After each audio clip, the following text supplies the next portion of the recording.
least that does not give you kind of satisfaction beyond just pleasing yourself. There has to be method in the madness. You Got it, sir. use your security resources Right. wisely, effectively. Right. Thank you so much for this, Bharat sir, and we will come back to you. And as we are talking about, banking and financial sector, I'll just move to Dharmendra, sir. Sir, as you are one of the biggest banks in India, so we would want to know, the biggest security challenges that SBI is facing at the moment. If you can No, elaborate on that. sir, I was listening very patiently and carefully. Actually, what sir was telling, that is absolutely right. What is happening that everybody is running behind various tools and technology and various solutions. At the initially, what I had said, that whatever you have implemented, if you have implemented properly, nothing can happen. And the zero trust and continuous monitoring is the key to the success, and that's why we are surviving. Why this continuous monitoring? Sir was telling that Mr. Bharat was telling that that several organizations implemented remote working or VPN solutions, but while implementing, they forgot to maintain certain control. It is absolutely true that everyone was in hurry and they implemented. But what if they would have later monitored or implemented those controls? There we are missing. Actually, we are always discussing for the cyber security part. We are not talking extensively about the cyber hygiene. If you're while the security by design, the secure platform creation, the secure application creation, we are actually, what is happening that we are so panicked. And as Mr. Bharat was telling, that we are towards the madness to have so many solutions. What has happened to the others? I'm simply giving you the example of this AIMS incident or the Indian Oil ransomware incident. If they would have implemented the proper backup solution and restoration, they would have tested it on periodic basis. This situation these are the basic control. You know that ransomware may happen. Okay, so you must have a real-time copying of data, or real-time if you are having a sensitive and critical information. And the worst part is that in none of the organization, in most of the organization, I can say that classification of the data and critical identification of the criticality of the data. Why all these controls we are doing? For the security of the data, right? So and if you go to the many of the financial institutions, even bigger institutions, they don't have any data classification methodology, and from there the weaknesses start. If you don't have the data classified, how you will take forward the commensurating control for that data, because there is a basic the fundamental of in the information security, the security control should commensurate with the value of the asset. Okay, so that basic thing is missing. The second part is that we don't have differentiated product. In a country like India, where we are having population of 150-60 crore, we are having the same sort of product, same mobile banking, same internet banking for the illiterate masses or the people who are not so much tax heavy. Everyone is using the same solution. How it can be? So the technology people must sit together and find out a way that how secure products we can give, how differentiated product we can give, and how based technology platform we can create from the security perspective. What is happening? All these social engineering attack. I was just sharing that when recently we visited Israel, we saw that most of the bigger financial institutions, what they have done, that they have implemented that behavioral biometric related engine. What at the time of registration itself, they are capturing certain basic behavior of the user, and then whenever there is a violation, real-time basis on alert is being sent. So unless we implement the zero trust, cyber hygiene, continuous monitoring, control, self-assessment of whatever we have done, what happens is that suppose today I have implemented certain controls, right? But tomorrow those controls are valid or not. Tomorrow, with the changing attack vector, the threat scenarios, that those controls which we might have implemented had suited for that time may not be suitable today. So it is an ongoing and continuous exercise. So and by enforcing all these, we can proudly say that so far so good. Touch wood, we can say that so far we have been able to keep our IT ecosystem safe. And one good thing, Yeah, Mr. Bharat was telling that it is the entire IT ecosystem. So right. whosoever is connected to the platform, they should also think like this, so that the entire system is secure. Thank you. Sir, you spoke about hygiene, you spoke about controls and best practices. So we would also want to know, what SBI does, to prevent, to maintain this and to prevent cybercrime. If you can just highlight that.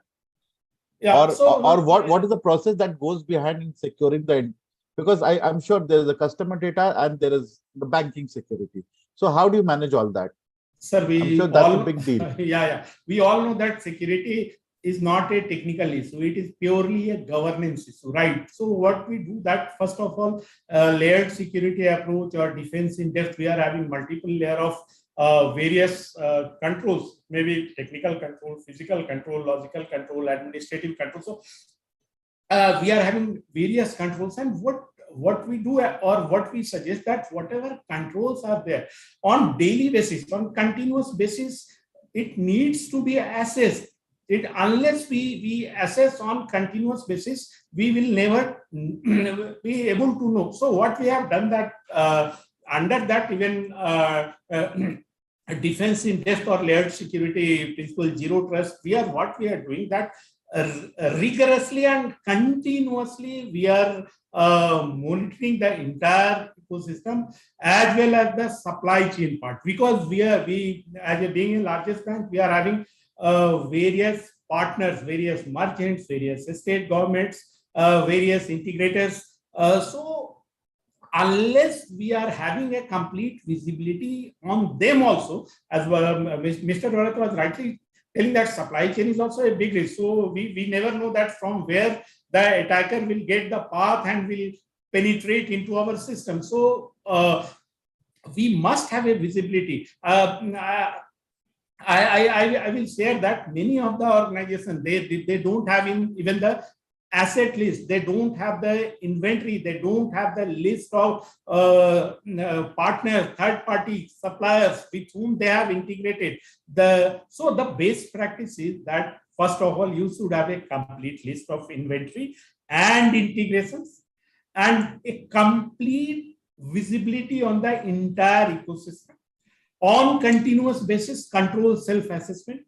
And then you see that whether the minimum control, I am not talking about you have to go for AES 512 or SA 512. I am not going to that standard. Even if you have AES 128 and implemented in secure manner, whatever baselines are there, you have enforced in a controlled and secure manner, it is going to help you a lot. Because you see that if a person, if he is having healthy attitudes towards the life, he will always be healthy. There is no need to take additional protein, vitamin, or that. So if we follow these things, we can keep ourselves safe. That's it.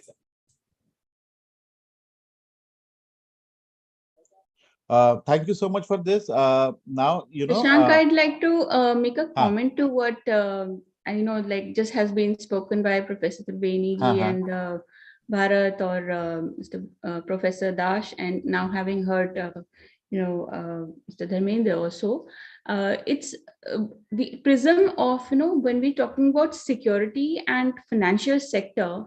Being a practitioner for almost 22 years now, we see some lacunas are there. Like, since we are discussing this, it is important to also not just discuss the challenges, but the lacuna which currently we've seen and witnessed in this country. One is definitely we have to have a robust cyber security policy. We're still in the midst of not developing that.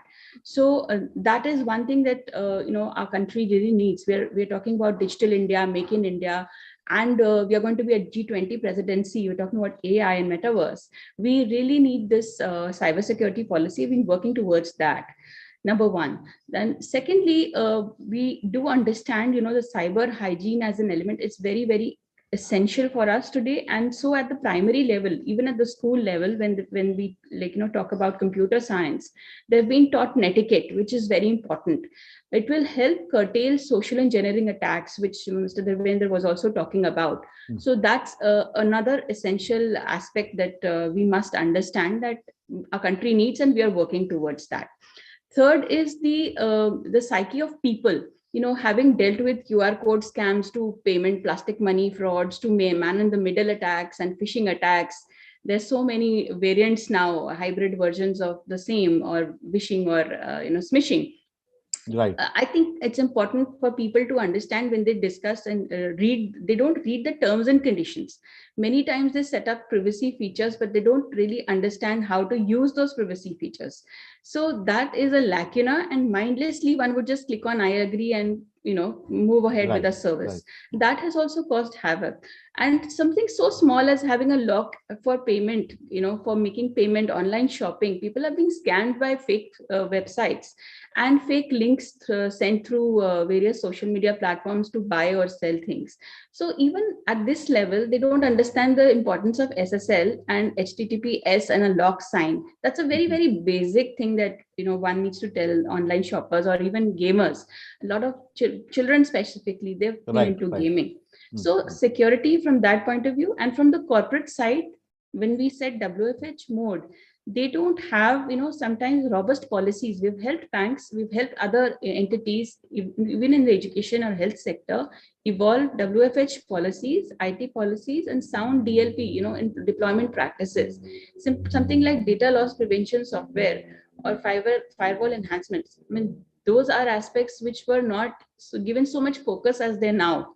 So it's a good sign, and definitely these are the technologies we need to deploy. For privacy by, when we say privacy by design, now it's no more just that, it's security by design. It's integrated with a lot of different concepts. And as per laws, our Supreme Court of India has also been very, very proactive in looking at various legislations in the country. And the emphasis is on good pre-filtering and good due diligence by social media platforms. And they are developing AI to use it for that purpose, to prevent fraud or to curtail fraud. And from the legislation side, the latest telecom bill, you would have seen the PDP bill. Right now. Those are the key aspects which will really determine a lot of things, how privacy and security will be safeguarded. I do think, as a practitioner, that the adjudicating authority's role has been undermined. In the IT Act, if you have a data theft, if there's a financial fraud, even your bank, some money has gone. I've dealt with those cases where sometimes these are pending for a long time, and the adjudicating authority is the authority under the IT Act set up to give compensation, and people are not aware. So they just simply file a case or on cybercrime.gov.in or in the local police station, and they don't know there's a separate authority to give compensation. They don't know sometimes about banking ombudsman, which is so essential. Small petty credit card claims or other things get settled there itself. And the compliance with RBI guidelines, there are still some banks which have not maybe looked into that aspect as much as needed. So I'm not talking about SBI in particular, but there's so many others which sometimes I've also raised an argument that we are not, this is a soft code and we are not going to comply. But the Payment and Settlement Act, under that act, if those guidelines have been passed, those are actually mandatory. So I think Mr. Dharmendra will agree with me on this, that RBI has made a robust policy framework, and I think we all also understand a zero customer liability aspect. So if a customer is not at fault, he is not going to be liable. But if he informs the bank and doesn't, in fact, if he fails to inform the bank in time, yes, of course, then he will be liable to that extent.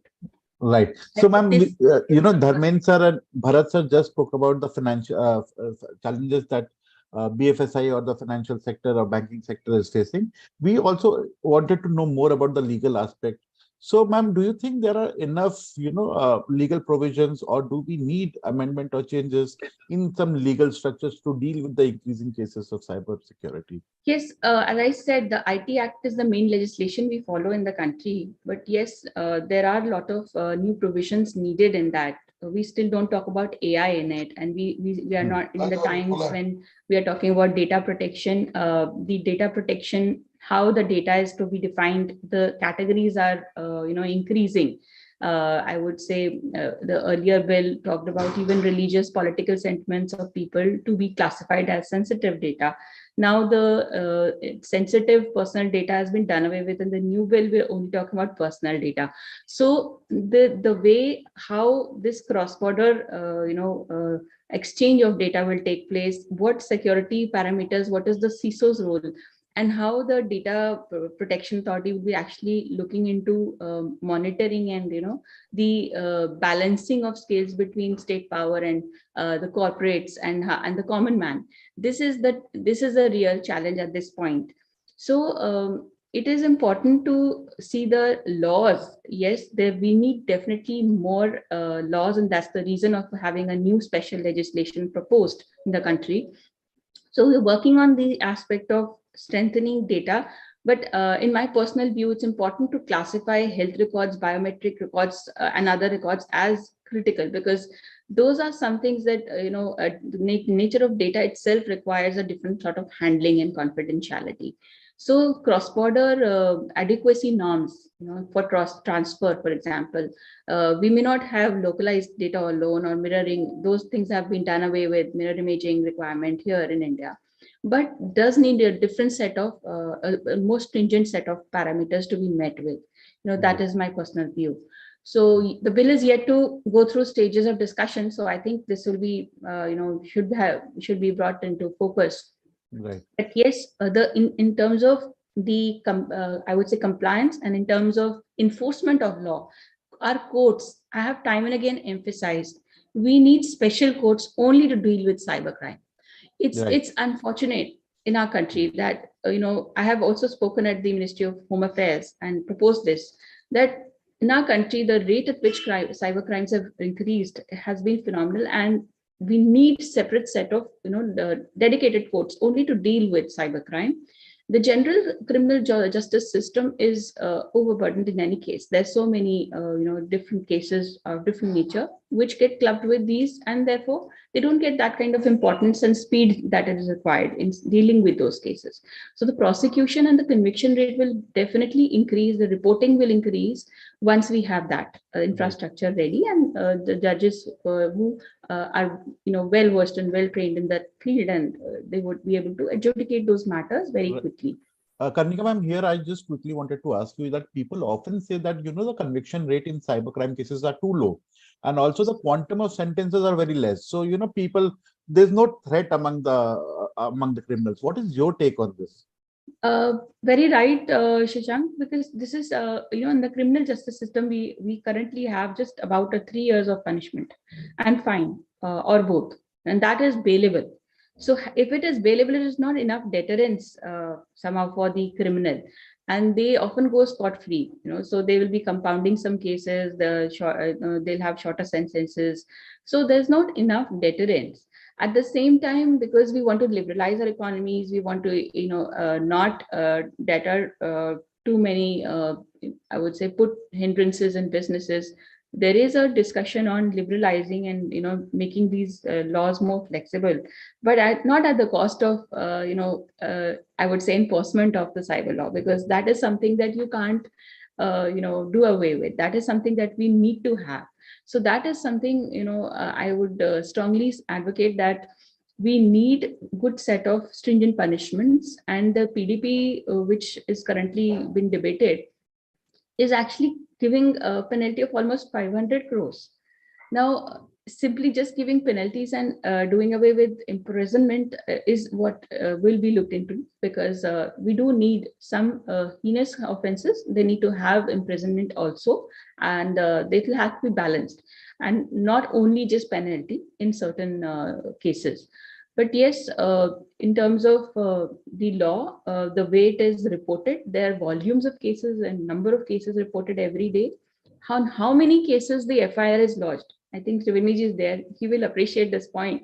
And even if the hotlines are used and reporting is done, in not in every case there will be an FIR, and maybe it doesn't deserve as well. But wherever they are deserving cases, even there we feel that this needs to be speeded up. In terms of training, we've been training for last 2 decades. We've all been training these law enforcement and judicial academies, but I still feel there's need for structured trainings and more advanced level trainings on a repeated routine basis. So our law is there. In some way, we need better law because data protection has not been dealt adequately in the IT Act framework. But we do need stricter punishments and a regime where once it's reported, immediate FIRs and confiscation of devices takes place, because once forensic evidence is destroyed, electronic evidence is destroyed or tampered, it's very difficult to get the convictions and prosecution in proper manner. So to that effect, we are also working at the Supreme Court level. In the e-filing software, we have enabled through a software filing of any case or legal action across India, even through rural India, through e-filing. Now the court is looking into electronic evidence. We will soon have a set of laws. We've been working on it for last few years, and we will soon have a set of laws where electronic evidence will also be streamlined as to how need to file it and how the courts will appreciate evidence. A law to that extent has been settled. The Pandit Rao judgment, Arjun Pandit Rao judgment, we need to file a 65B certificate to give that evidence alongside. But there are a lot of other things, procedural and process issues, which will be streamlined with these rules as well. Got it, ma'am. Ma'am, before we move to our next panelist, I just quickly want to ask you that you spoke about rupees 500 crore fine. So do you think that enterprises and companies and organizations now cybersecurity would become that one of the topmost priority, and they'll be focused because the fine is huge? And absolutely, we talked about earlier about GDPR. There the fine was up to 15 crores or up to maybe 2% or 4% of their global turnover. Now we're thinking about 500 crores. It is so serious that no enterprise will think that they can just pay a small fine and carry on with their business. It is not something so significant. This will be at the center stage now, and I think the need for security professionals, the need for legal professionals who understand cybersecurity, development of policies, all this work will be necessary to safeguard them in today's environment, digital ecosystem. There are so many threats and risks. This framework of law will necessitate it, will make it imperative that we'll have to work on it. So whether it's policy design, whether it's advisory work in terms of legal advice, also we've been advising, there are lots of things which were not so important to institutions earlier, and has suddenly become so important because of the changing environment in the country, which is a good sign, because we'll be able to curtail and seize cybercrime to a great extent. So the role of each stakeholder, whether it's a bank or it's a cyber forensic professional or banking professional or financial advisor or a legal advisor, becomes very crucial in the IT sector. Right. Thank you so much, ma'am. Across various sectors. Yeah. Thank you so much, ma'am. And please stay tuned because we will have a Q&A and your final recommendation, on the solution. And moving with this, as we spoke about the financial challenges and the legal provision, I would want Kanish to explain us what are the major challenges that law enforcement or investigators are facing these days, and are they trained enough? Kanish, if you can highlight that. So I think one of the biggest challenge is getting support from platforms, the data. If you have to investigate crime, then you have to go to these big tech platforms and ask for data. Most of the time, the data requests are not entertained. The nodal officers, the LE teams are very inefficiently staffed. The response time is very low. Professor Triveni Singh is here. I think he's got good experience. And a lot of times law enforcement get frustrated because the response comes very late. I was recently involved in investigating a murder case, and a request went to a law enforcement person within a platform. They responded after 24 hours, and they said now file this request on our law enforcement portal. The same information could have been provided in the very first instances. You react after 24 hours on a murder case where somebody's life is at stake, and then you say file it on our law enforcement portal. This is one of the biggest challenges that I've seen. So the new intermediary guidelines, which talks about the big tech responding to early request on time, is a very, very important aspect. And this is one of the reasons we've seen that a lot of FIRs get put on the team. That's one of the reasons we have seen. The second is that our law enforcement teams also need to be trained, who are handling cyber crime, and how to approach these agencies and their understanding of cyber laws within the countries, the changes that have happened within the cyber laws, the significant social media intermediary guidelines that have come, how it empowers them, the changes that are happening now. Recently, we have seen the certain guideline that has come in, right? Any cybersecurity incident needs to be reported within 6 hours. Right. So those are some of the aspects which are very important. So as we become more regulated, our own, law enforcement teams also need to learn about, and how do you use different laws, how do you use IT Act, the training of IT Act, how they can use IT Act is going to be very, very important. That's one of the aspects which plays a very, very important role. The other thing is that certain platforms in this country have huge number of customers and they're making a lot of money, but they don't have teams here. Right? Look at Snapchat.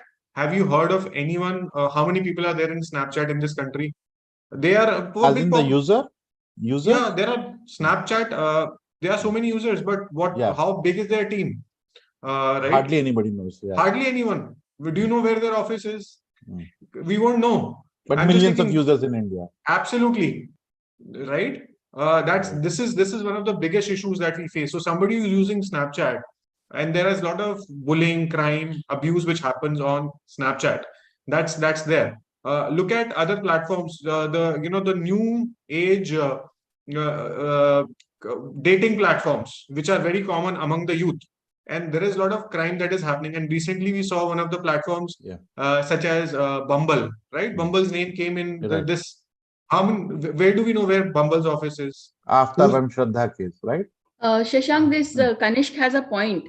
And I want to pitch in why, because, our certain has given these guidelines, the one that he's talking about, the 6-hour time window for reporting any cyber attack. Incident. It also requires a saving of data in data centers and VPN centers or other cloud centers, even by websites of such nature, especially financial sector. Those kind of websites and data centers who are catering to financial sector for 5 years, and they ought to have KYC. Even the telecom bill talks about that KYC norms. So it is no longer only a subscriber's duty to give the right, accurate, details about himself while registering. It's also the duty on the part of the vendor, like the website or the data center, to actually capture the right data and verify it. So that is an important, significant move in the industry, which we will see in this country. So it's not that somebody who registers a website, a fake websites, and registers a wrong address and name on .in website or on another website on the Whois registry portal. They cannot have something fake. They have to have right, accurate, details given to any service provider. That's a crucial move. Right. Yeah. Right. Also, we have Amit Dubey with us. He's going to join us for the technical session which is the next session. But Amit ji, I have a quick question from you that a lot of crimes is happening in India where your criminals are based outside the country. They're at foreign locations. So what are the provisions and what law enforcement agencies can do about it? And Karnika ma'am, if you can just give a legal aspect that if criminal is based outside India, what can be done in that case? Amit sir, over to you, sir. Shashank, I think it's a very good question, because most of these challenges that we face today in investigation, when we identify the criminal is sitting out of our jurisdiction, and there is no such legal process through which we can actually reach out to them, or even force them to stop this. So this is something which become a deterrent for sure, for which we need to work at international level. At least countries should join hands because everybody is facing this challenge. This is not an isolated issue. And I always say that security is a mutual responsibility. Security cannot be achieved in isolation.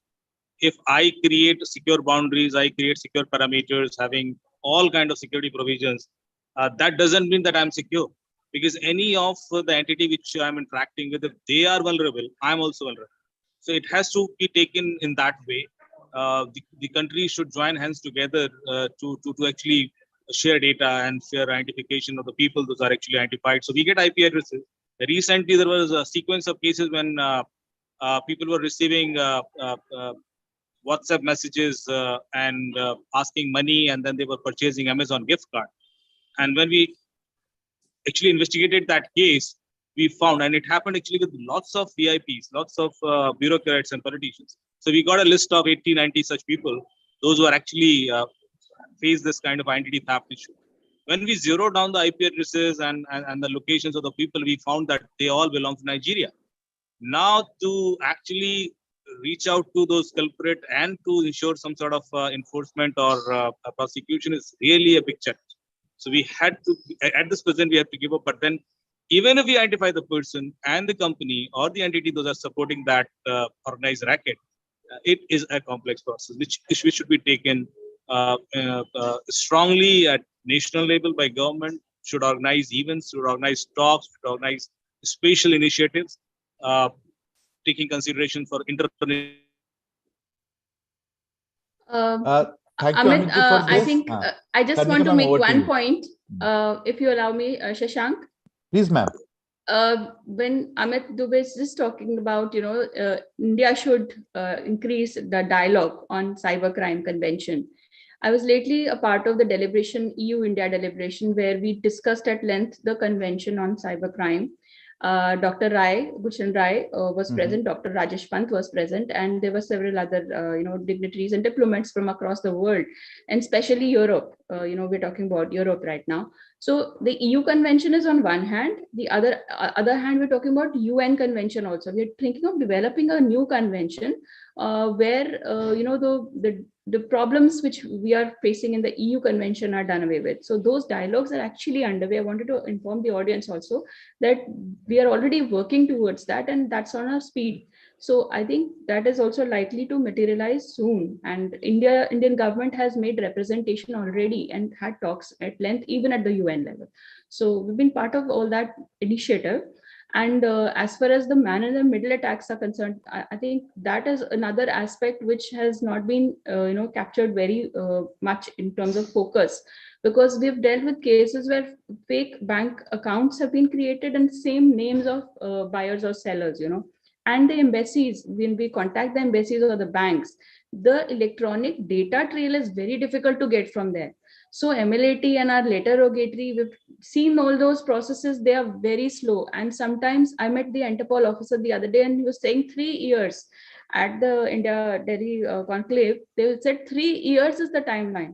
So if you're talking about financial frauds and combating financial frauds, and we're thinking of 3 years to get the evidence from the country abroad, despite having bilateral treaties and multilateral arrangements, it's not enough.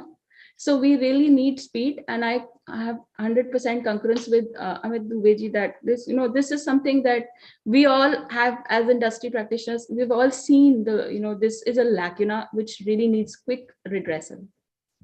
Thank you so much for this. Kanishk, one last question to you before we move to Professor Das. You spoke about there are links which are coming on social media and people click it. So can you just quickly tell us how to authenticate such sources and how to stay aware, because people are kind of creating a replica and lookalike sites or links. So can you just quickly tell us, tell our audience about it? So I think one important aspect is whenever such links come, they will always have mistakes. They would be written in a manner, they will be spelling mistakes. The URL will never be to the Amazon website, but would be to third party. So my advice to people who are listening is that never click on such links which come to you, Amazon giveaway links. these are phishing links. One, because Amazon does not create any kind of marketing mechanisms to send you such links on your WhatsApp. You've got your accounts created on Amazon app as such. So these are mainly links which are fraudulent and phishing links which are there, and you will find English, you will find grammatical errors, you will find a sense of urgency.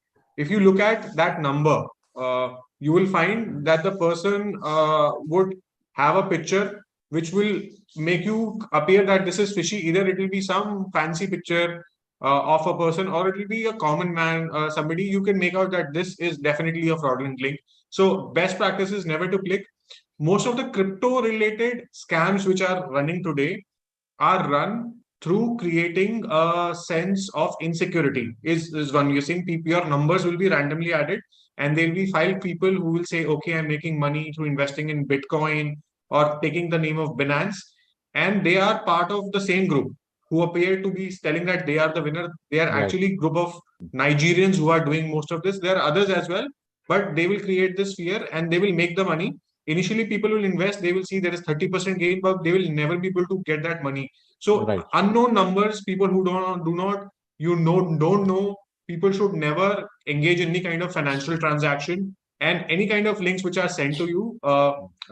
It's very important that you try and verify. Companies through which who do marketing have business accounts, mainly on WhatsApp.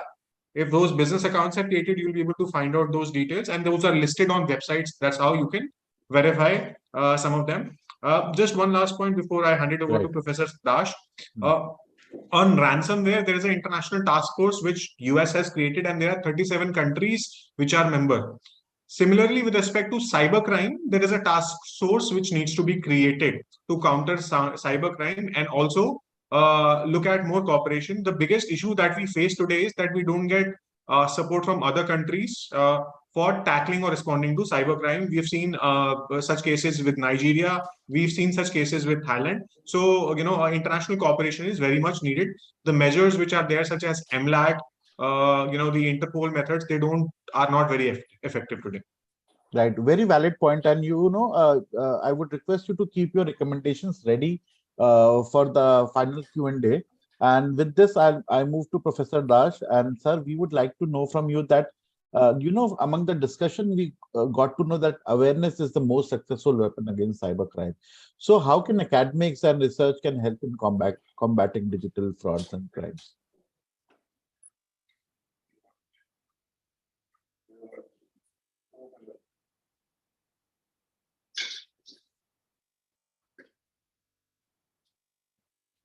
Sir, you are on mute. If Sir,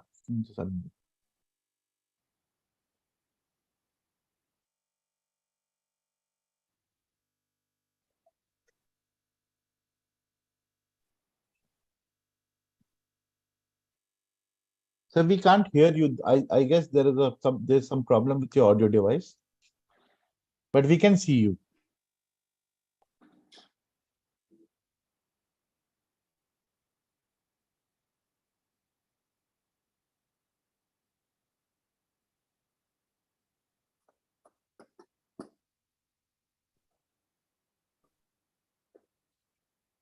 Professor Das, can you hear us?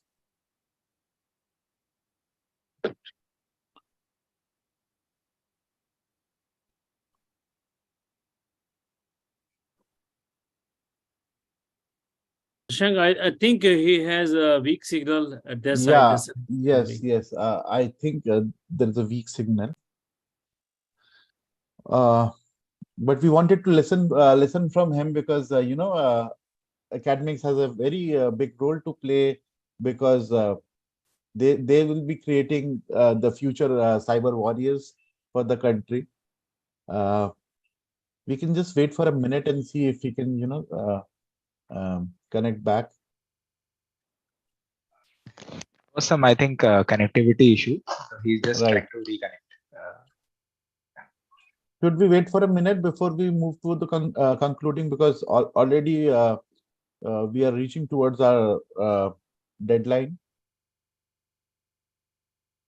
Sure. Or if you want to take some other people's views, you can. Till the time we can take some questions and answers. Sure. Till the time we can take some questions and answers. Sure. Till the time we can take some questions and answers. Sure. right? So there is a question from one of our audience member. Technology is moving faster than the learning of common people. What can what can we do to make more aspects parallel to cope up with such attacks? So I guess they are asking, how can common people, criminals are getting smarter, so how can common man be prepared for it? Who would want to take that? Bharat sir, do you want to take this question?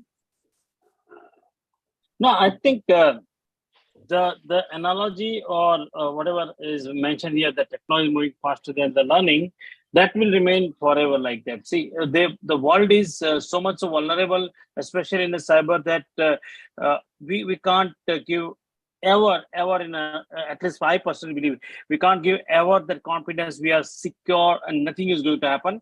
Even the learned people, the so-called highly advanced technocrats also will fall into this kind of trap. But the I think the best way to tackle the or handle the challenges emanating out of the technology, that we need to always keep our antennas on, and how fast we can detect that something has gone wrong, and the moment we get to know that we have has gone wrong, how fast we can respond. That's the key. Otherwise, the challenges are much more bigger than what we envisage or what we have seen. Kanishk was talking about the incident about getting the data from the organization. But let me tell you the flip side of that. The way technology has enhanced, or my favorite UPI platform. I have seen that one particular case where money was transferred from one account to the fraudster's account, and from there, within 15 minutes, 17 different accounts in 9 different banks, and finally got withdrawal happened at Devgar just in 15 minutes. Now, how can you cope up with that kind of challenge, because you have to coordinate with the 8 different banks, 15 17 accounts just in 15 minutes window. So that complexity is there. Everything we may not leave it to the men. You will require to have advanced tools, technology of AI and ML. However, we will remain vulnerable forever. And I don't think so there's a faster way to beat the fraudster or a technology in today's world. I want to just add to what Bharat ji has just said. I've seen the huge role of mass media in this, because every consumer of content today is also a publisher. And if some incident happens with that person and he puts a reel, you know how it goes viral.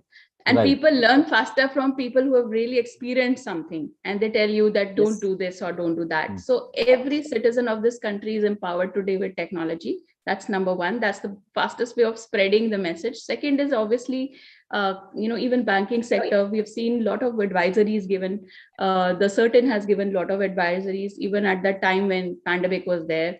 So these organizations who constantly work, even NGOs, civil sectors, academia, who work and develop awareness on these issues, they play a very, very significant role. AIR, All India Radio, we've done programs there where consumers have actually called us and we are answering them online live. So those have been sessions, podcasts have been there, various issues of financial fraud issues as well, written books on the same. I mean, literature is something that you can't do away with. So I remember having written on protection of children also on the internet, or other issues. Why? Because there is a huge amount of number of people who are banking on this to understand news reports, the role of journalists. I mean, it's phenomenal. I feel that whether you're an academician or any professional who has something to do with cybersecurity and safety has a huge role to play. Even educational institutions, even the NCRT or other bodies which work towards preparing our citizens of tomorrow, like preparing the education sector, they also have a huge role, because what they will circulate in the form of small handbooks or small flyers or educational material, videos, they have a huge role. Even influencers have a huge role today to spread this awareness.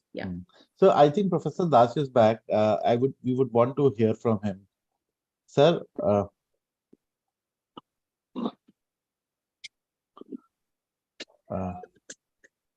So can you hear us, Professor Das?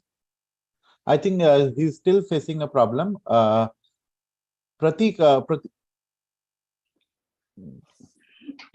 Yeah. Meanwhile, we can yeah, call Mr. Soumitra Gupta. I would like to welcome Mr. Soumitra Gupta, founder and president of Afosov.com Limited. And being a connoisseur of refurbished and service industry, we would love to hear his views. Thank you very much, Pragya. Am I audible? Because I see my video is not being reflecting over here. So can you see video is also there and your audio is also there, sir. Okay, fantastic. Then it's a very nice, situation. So thank you very much, respected team members from I'm Lucknow. Thank you, Pragya and Pratik, for hosting me and making me a speaker here. Just to give a little brief about myself, I've been an entrepreneur for the last 25 years.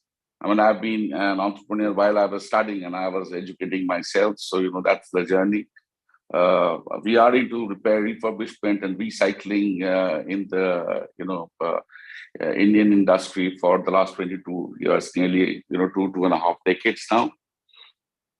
Recently, we've also gone online in the past 3.5, 4 years with a concept called Extra Cover, which is basically refurbishing second-hand phones and laptops and packaging it and making it sold online through on a online basis with 1 year warranty. Not to get details into our kind of business, I have a input to be given to everybody. That I've been an entrepreneur throughout my life. And we have always been neglecting the concept of cyber security, right, from day one, right? Pragya and Pratik is doing a fantastic job so long as creating entrepreneurs. But it is a very high time and it's a need of the hour that the entrepreneurs also have a complete understanding of what is cybersecurity and what are the damages it can make if it is not proactively taken care of. I mean, when we go to VCs and when we try to raise funds, or if you see blogs, or if you go online, the only way, or the only thing which is being discussed is basically how to raise money, how to scale the business, how to increase, productivity, CAC. Nowhere do we actually, talk about the cybersecurity, right? And, proactively, we never take into account a certain amount of money which has to be created and kept aside for cybersecurity. So my earnest request to all the academics, people as well as Pragya, Pratik, who are creating, and I'm sure that they will be creating millions of entrepreneurs, to keep that in mind that, there has to be an education which has to be created to make them aware how important cybersecurity is. Because if they don't proactively, take care and allocate the cost, they will have a huge amount of money to be spent on a reactive mode. So that's my request to all of you. Right. Soumitra sir, you said you are into the business of refurbished phone and the market of products, but the market for refurbished phone is huge. So there's a question from one of our members in the audience. They're asking that how is data handled when phone changes hand through refurbished channel? Like the way we do it is that whenever we buy the phones, and we refurbish it, we do a complete data wipe, right, at level 3, so that whatever data is existing, that is completely wiped off. So we do not, repair, refurbish, and sell it to the next customer unless we do not do a data wipe. So be it a laptop or a desktop, that's a mandate. And this we have not, done it for our own selves. We have been service providers for companies like HP and Lenovo and IBM and Dell for the last 20 years. And it is a mandate that, this is a part of the checklist and is on top of the checklist that we have to take care of. Right. Sir, 1 second, sir. I'm having one small question that what's about if the device is rooted or jailbreak, what do you do with those devices? Do you check at the time of refurbishing? Because that is the when some device is rooted or jailbreak, the entire root privileges are available, and this is the point from where the hacker can exploit the entire mobile device. So how do you handle that, sir? Yeah, Mr. Jha, you're absolutely correct. When we find that this is a jailbreak device or some something which has been done to torment the whole thing to make X route, we do not touch that, and we either return it back to the vendor or we return it back to the customer. That's a mandatory point while we check, while we buy the phone from the end user or from any vendor. We don't touch them. Thank you, sir. Thank you. Thank you so much, everybody. And we are also running out of time. We just quickly want all the panelists to give their, top recommendations on how to deal with increasing cases of financial frauds, financial crime, and how to make sure that in the coming days these sectors are secured and safe. So I'll just ask Professor Das. I can again see him. Professor Das, if you can just talk about it.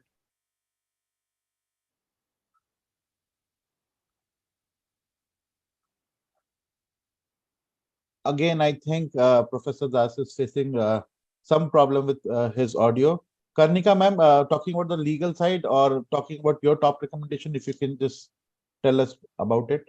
Yes, I just have 5 points for financial sector. If we are talking specifically, then number one, we do need to have a stronger set of laws to protect people's data, especially financial data.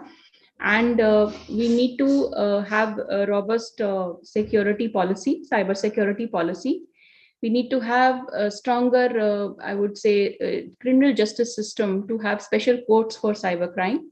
That's from the legal aspect side. And from the corporate education sector side, we need to obviously make the people aware, whether it's corporates or it's customers, of their legal rights and of securing their systems and in compliance with all the RBI guidelines and new technologies available. And lastly is to spread awareness in the common man. So when we are gearing up, we have to educate all stakeholders.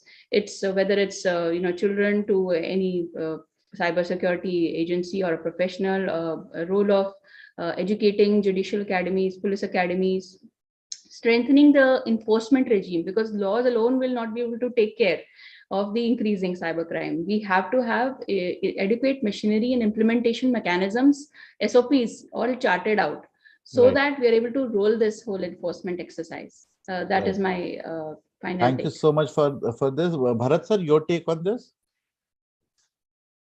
Well, I think in whole chain, I mean, be it customer, be it security professional, be it banker or whosoever, the people is the weakest link. And when we talk about people, I think I'm talking about the resources, what we have deployed for managing security. Because, if they themselves are not, adequately equipped with the knowledge and the technology, definitely that is going to have, the impact on overall ecosystem. I think India really need a huge amount of trained cybersecurity resources to manage the security at vast, because look at the proliferation of technology today.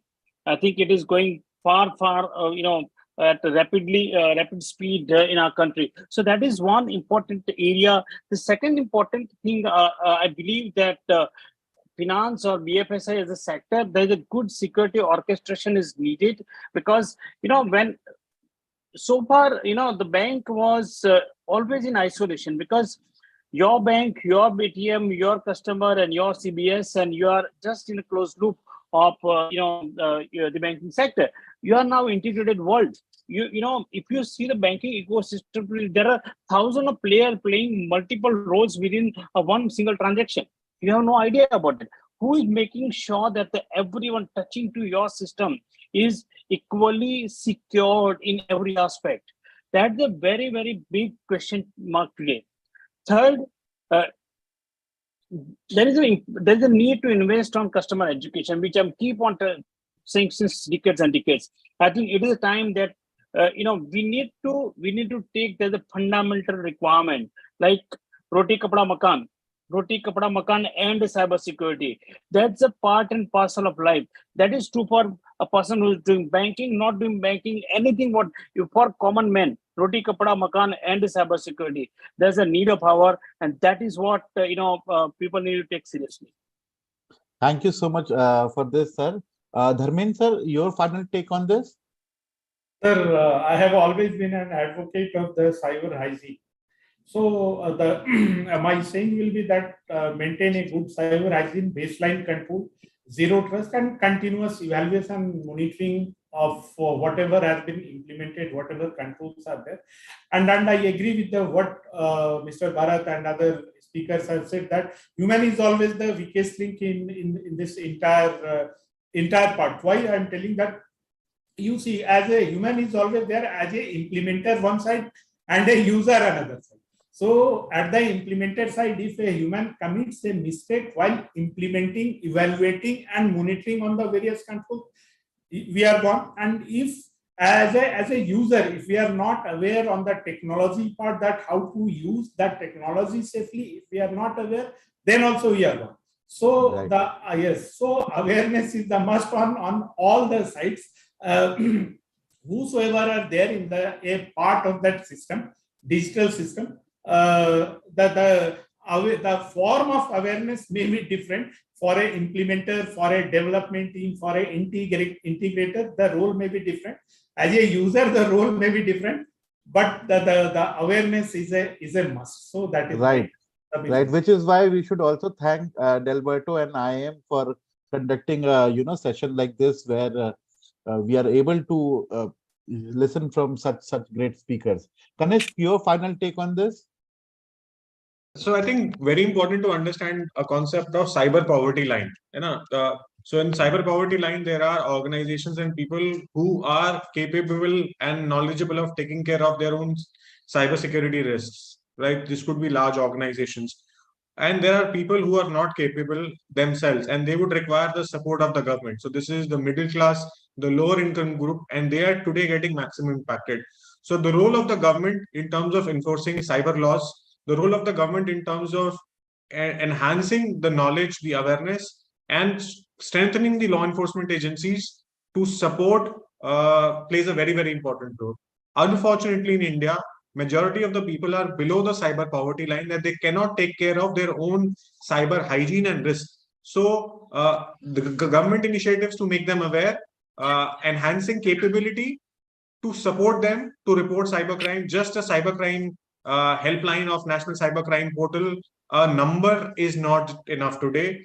There has to be more capacity, more collaboration between state, police, the central. We require a specific cyber police at a central level, like we've got NIA, we've got Central Bureau of Investigation, a national level cyber task force whose job is just to coordinate on cybercrime is much needed in this country today. And we've got such mechanisms in other countries which is followed. But that's the need of the hour. Thank you. Thank you so much for such insightful detail. With this, I would like to thank everybody, Delberto, IIM, and would request Pratik to take over. And I would also request people in the audience to stay tuned, because the next session which is coming up is very interesting, and this is my personal favorite, where Triveni sir and Amit ji would be taking you through the technical details. Stay tuned for that. And Pratik ji, over to you. Thanks, sir. Thank you, Thank Shashank. you. It's been a pleasure. Thank you so much. We'll take your leave. Thank you so much. Also, just a small request. Can we all turn on our camera on so that we can take for a a group picture. snapshot? Yes, please. Yes, please. Wow. Yeah, please. With a big smile, right? Yeah, sure. Amit ji, Triveni sir, please.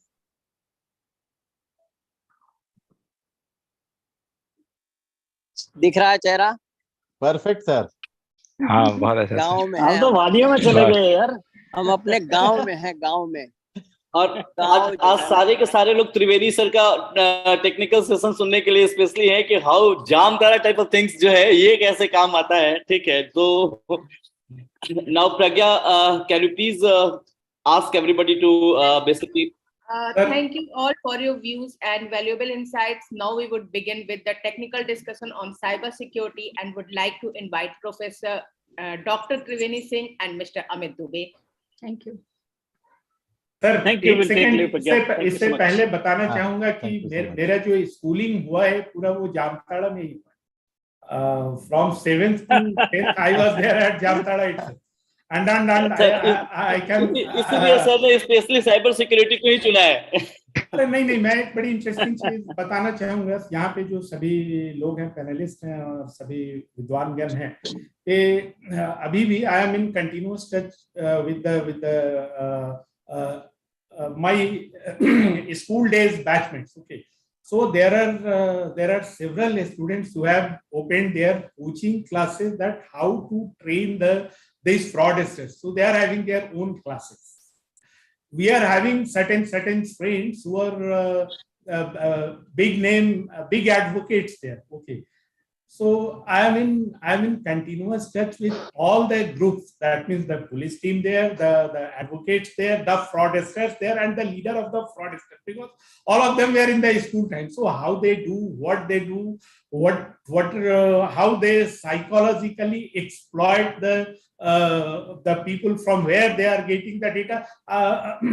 It's very interesting. There are certain things which So I can, so yes, you are sir. absolutely like an insider for Jamtara people, that they must be getting some input from So you as well. That what Triveni ji banking knows sector is where doing. to do questioning now. Yeah. Triveni ji knows where to do questioning now for Jamtara cases. But there are certain things which I cannot say. That the advocate team which are there, they say that we are ready whenever the culprits or fraudsters are in trouble. The entire battery of advocates and police team are available for their support. That is there. Don't mind. I'm not pointing any finger to anyone, but it is a fact that this entire industry is flourishing with the apart from the human weaknesses and the greed. There are other multiple factors also. I don't say that everyone is corrupt or everyone is like that, but the facts remain the same. And I would like to say that when our team from here, they were able to penetrate the ecosystem of the fraudsters and were having a lot of evidences. So what happened that when a team of from SBI and the police team went to there at various Jamtara, Narayanpur, Dumka, and Devgar, and Jesidi, Giridi, Madhupur there. But it is a matter of surprise that most of the criminals were aware that a team is coming, and they wind it up and they left it up. So it is a matter of serious concern that how they come to know about this side of it. So we have to think that on these also, sir. Thank you, sir. So I think we need to have a separate session with you to get Yes, insight. we should definitely have a separate session on Jamtara. Bi-directional rather. Thank you, Right. sir. Thank you. Thank you very much. It was nice talking to all of you. Thank you. Bye bye. Thank you. Pragya ji, you take over and ask Triveni sir to join.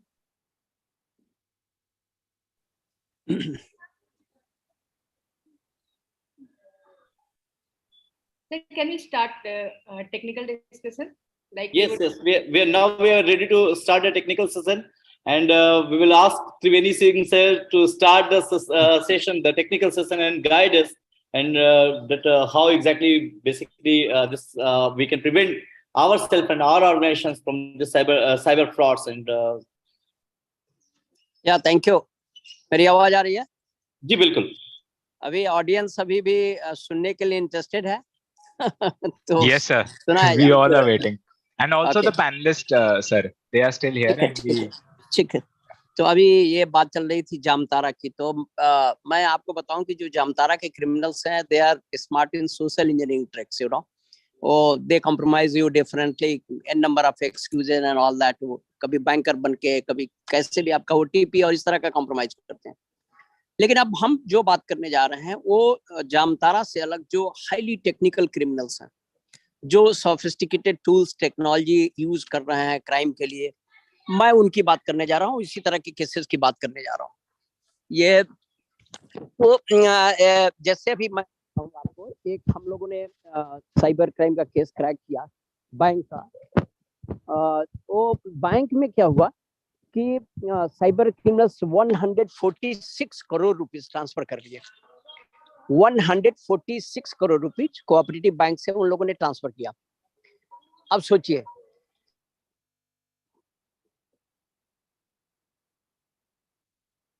Bank का system core banking की maker और checker का concept होता है। जब तक user ID password न मिले और जब तक बैंक का जो लाइन नेटवर्क है, जो उनका इंट्रा नेटवर्क है, जब तक कोई आदमी उस पर रहेगा नहीं तब तक बैंक का पैसा ट्रांसफर नहीं कर सकता। लेकिन इस केस में क्या हुआ, रिमोटली लोगों ने पैसा ट्रांसफर कर लिया 146 करोड़ रुपए।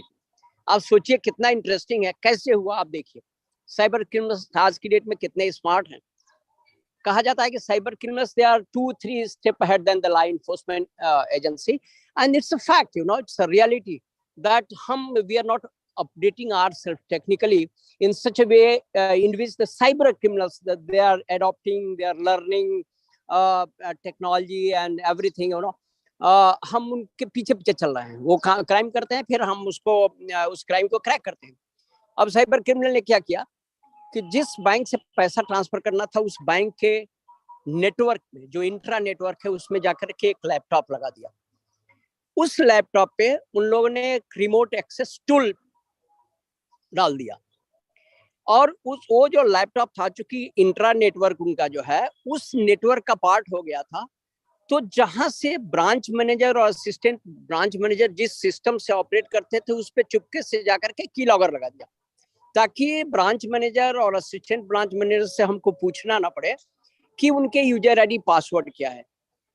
की लॉगर लगा दिया, रिमोट एक्सेस टूल लगा दिया, एक डोंगल लगा दिया बोडा का नेटवर्क, उस डोंगल से बाहर से एक्सेस किया। अब देखिए बाहर से, और चूंकि उनके यहाँ सॉक लगा हुआ है जो उनका सिक्योरिटी ऑपरेशन सेंटर है, तो वो व्हाइट लिस्टेड आईपी को ही अलाउ करेगा उस सिस्टम में जाने के लिए। तो उन्होंने कहीं से मैनेज कर लिया, एक एक्स मैनेजर हुआ करता था जो रिटायर्ड हो गया था, उसको मैनेज किया और वहां से व्हाइट लिस्टेड आईपी लेकर के उसको लैपटॉप में कॉन्फ़िगर कर दिया। अब देखिए, अब बदमाश जो है बाहर से रिमोटली एक्सेस कर रहे हैं लैपटॉप को, क्योंकि लैपटॉप पे रिमोट एक्सेस टूल है। लैपटॉप चूंकि उनके लैन नेटवर्क का पार्ट है, उससे जाकर के वो चूंकि की लॉगर लगाए हुए हैं, यूजर आईडी पासवर्ड जान लिए और यूजर आईडी पासवर्ड डालने के चूंकि अपने लैपटॉप से पूरा का पूरा 146 करोड़ रुपए पैसा ट्रांसफर कर दिए। अब इसमें 2-3 लेसन मैं आपको बताऊं। उनके यहाँ सिक्योरिटी ऑपरेशन सेंटर है, सारा जो आईडीएस और आईपीएस सिस्टम लगा हुआ है, उनका आईबीएम का क्यू रडार लगा हुआ है, बहुत बड़ा उनका सॉक बना हुआ है, 3-4 लड़के उसको मॉनिटर कर रहे हैं। जब हम लोगों ने पूरे लॉग्स देखना शुरू किया, जो अलर्ट और रेड फ्लैग्स है वो देखना शुरू किया, तो पता चला वो अलर्ट भी आए हुए हैं, वो रेड फ्लैग्स जो दिखाना चाहिए क्यू रडार को वो भी आया हुआ है। कोई आदमी बाहर से नेटवर्क में आ रहा है, एक लैपटॉप, एक नया मैक एड्रेस आ रहा है, उसको आइडेंटिफाई करके बताया है उसने, लेकिन उसको कोई रीड करने वाला नहीं है। पूरा वहां डेटा सेंटर है, डेटा सेंटर पे कोई फिजिकल एक्सेस कंट्रोल नहीं है। अब कोई आदमी आ करके पूरे सिस्टम में एक लैपटॉप डाल रहा है, इसका मतलब कि सीसीटीवी तो है वहां पे, लेकिन उसको मॉनिटरिंग करने वाला कोई नहीं है। तो जैसा हम लोग कहते आए हैं कि जो ह्यूमन है वो they are the weakest link in information security system. यहाँ क्या हुआ, अगर किसी ने शॉक में रीड किया होता रेड फ्लैग और एक्शन लिया होता तो हो सकता था ये नहीं होता। हो सकता है लैपटॉप पता चल गया होता, वो जो डोंगल वोडाफोन का रखा हुआ था वो पता चल गया होता, जो की लॉगर इंस्टॉल हुआ वो भी पता चल जाता। किसी ने अगर सीसीटीवी को ठीक से मॉनिटर किया होता तब भी इंट्रूडर को पता कर लेता कि ये इंट्रूडर गया हुआ था, वो जाकर के फिजिकली एक्सेस कर रहा है, वो बैंक का एम्प्लॉय नहीं है। तो ये ढेर सारे लेसन, ये बैंक का केस जो है हमारे लिए क्या लेसन देता है। नंबर 1 कि हम ओवर डिपेंडेंट हैं टेक्नोलॉजी पे, कि टेक्नोलॉजी ही हमारा शॉक ही सब कुछ बताएगा। शॉक मैंने लगा दिया, करोड़ों रुपए का प्रोजेक्ट है, अब हमारा काम खत्म, एज ए बैंकर मेरा काम खत्म। जब मैंने उस ब्रांच के जो उस बैंक था उसके सीसो को बुलाया, कहा साहब मैं तो सीसो क्या, हम तो वो हैं ह्यूमैनिटीज से, वो अपना वो किए, ये भी नहीं कि वो टेक्निकल गाय है, वो ये भी नहीं कि उसको सीसो की ट्रेनिंग दी गई हो कि क्या उसके मैंडेटेड ड्यूटीज हैं, सीसो की क्या ड्यूटीज होती है वो भी उसको नहीं होती, purely a banker from the financial side. हम क्या काम करते हैं, किसी को भी डेजिग्नेट कर देते हैं तुम सीसो रहो। सीसो वाले को, किसी आईटी वाले बंदे को हम ये सोचते हैं कि यही हमारा साइबर सिक्योरिटी देख रहा है। आईटी वाला बंदा नेटवर्किंग का काम देखता है, वो कंप्यूटर का काम देखता है। Cyber security is completely different domain. हम ये समझ ही नहीं पाते हैं कि साइबर सिक्योरिटी क्या है, आईटी नेटवर्क क्या है। हम सीसो किसी को बना देंगे तो क्या उसकी ड्यूटी भी कुछ है। आप ट्रेनिंग की बात करिए, मैंने उनसे आरबीआई का कोई गाइडलाइंस है जिसको आपने स्टडी किया हुआ, जो इंफॉर्मेशन सिक्योरिटी मैनेजमेंट सिस्टम होना चाहिए इम्प्लीमेंटेड बैंक में, आपने कहा साहब हम लोग को कोई पता ही नहीं है, न तो इस तरह की कोई ट्रेनिंग दी जाती है। अब देखिए साइबर हाइजीन जिसकी हम बात कर रहे हैं, या हम जो सिक्योरिटी बाय डिजाइन की बात कर रहे हैं, वो हमारे जो केयर टेक, जो हमारे यहाँ स्वीपिंग करने वाला, जो हमारे यहाँ क्लीनिंग, जो हाउस कीपिंग में लड़के हैं, वहां से शुरू होता है। अगर जब हमने सीसीटीवी फुटेज देखा तो जो लोग जो इंट्रूडर थे, जब वो इंस्टॉल कर रहे थे लैपटॉप, उस समय एक लड़की जो है वहाँ क्लीनिंग का काम कर रही थी और गार्ड भी अपनी ड्यूटी पे था। अब देखिए 2 आदमी कैसे कंप्रोमाइज करके उस बैंक में पहुंच गए, लैपटॉप इंस्टॉल कर दिया, डोंगल रख दिया, की लॉगर डाल दिया, पैसा ट्रांसफर कर लिया।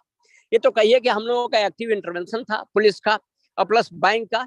वो 146 करोड़ रुपीज हम लोग किसी ना किसी उस पे जाकर के उसको हम लोग रिकवर कर लिए, जाकर उसको होल्ड कराए, बाद में पैसा। लेकिन ये कितना बड़ा लर्निंग है कि हम जो टेक्नोलॉजी पे रिलायंट हैं कंप्लीटली, कि हम टेक्नोलॉजी सब कुछ है, हमारे पास शॉक भी है, हमारे पास डेटा सेंटर में कोई एक्सेस कंट्रोल नहीं, जो जहाँ पे जो बैंक के टर्मिनल लगे हुए हैं, जहाँ से बैंकिंग ट्रांजैक्शन होता है कोर बैंकिंग में, वहाँ कोई एक्सेस कंट्रोल नहीं, शॉक पे कोई रीड करने वाला नहीं।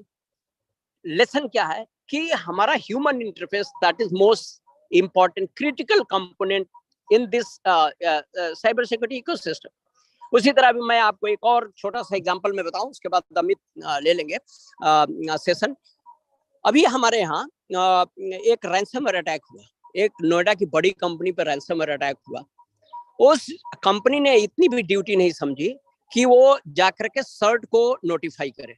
जो हम कहते हैं कि भाई सर्ट ने जो नोटिफिकेशन जारी किया उसमें कि विदिन 6 आवर्स जो है आपको नोटिफाई करना है। उनको जानकारी हो गई, उन्होंने सर्ट से छुपाया, पुलिस से छुपाया। उन्होंने एक बिग 4 कंसल्टिंग कंपनी को बनाया ऑडिट करने के लिए, उस कंपनी ने ऑडिट कर दिया, ऑडिट करके एक रिपोर्ट भी दे दिया। अब जब वो ऑडिट करके रिपोर्ट दे दिया तो उसके बाद जो है जो सबसे बड़ा मुद्दा ये आया कि उनका जो साइबर इंश्योरेंस, उन्होंने 15 करोड़ रुपीस का साइबर इंश्योरेंस कराया था। अब साइबर इंश्योरेंस का पैसा लेने के लिए जब उन्होंने क्लेम किया तो कंपनी ने ये कहा कि जब तक आप एफआईआर नहीं करेंगे तब तक आपको साइबर इंश्योरेंस का पैसा नहीं मिलेगा। तब उनको जरूरत पड़ी कि अरे ये तो एफआईआर करने के लिए हमको पुलिस जाना पड़ेगा। तो उस कंपनी ने क्या किया, हमको एक रजिस्टर्ड डॉक्यूमेंट भेज दिया। रजिस्टर्ड मतलब वहीं पे नोएडा में ही हमारा साइबर क्राइम पुलिस स्टेशन है। इतना भी नहीं, एक रजिस्टर्ड डॉक्यूमेंट भेज दिया कि हमारे यहाँ ऐसा हो गया, हमारा एफआईआर रजिस्टर कर लिए, ताकि आप एक कोई डॉक्यूमेंट उनको दे दें कि साइबर इंश्योरेंस ले लें। अब क्या लेसन है यहाँ पे? लेसन ये है कि जब आपने पुलिस से छुपाया तो साइबर क्रिमिनल्स कैसे पकड़े जाएंगे? बैक ट्रैकिंग होगी नहीं। ऑडिट तो ऑडिट दूसरी चीज है और क्रिमिनल्स को पकड़ना दूसरी चीज है। ये कोई भी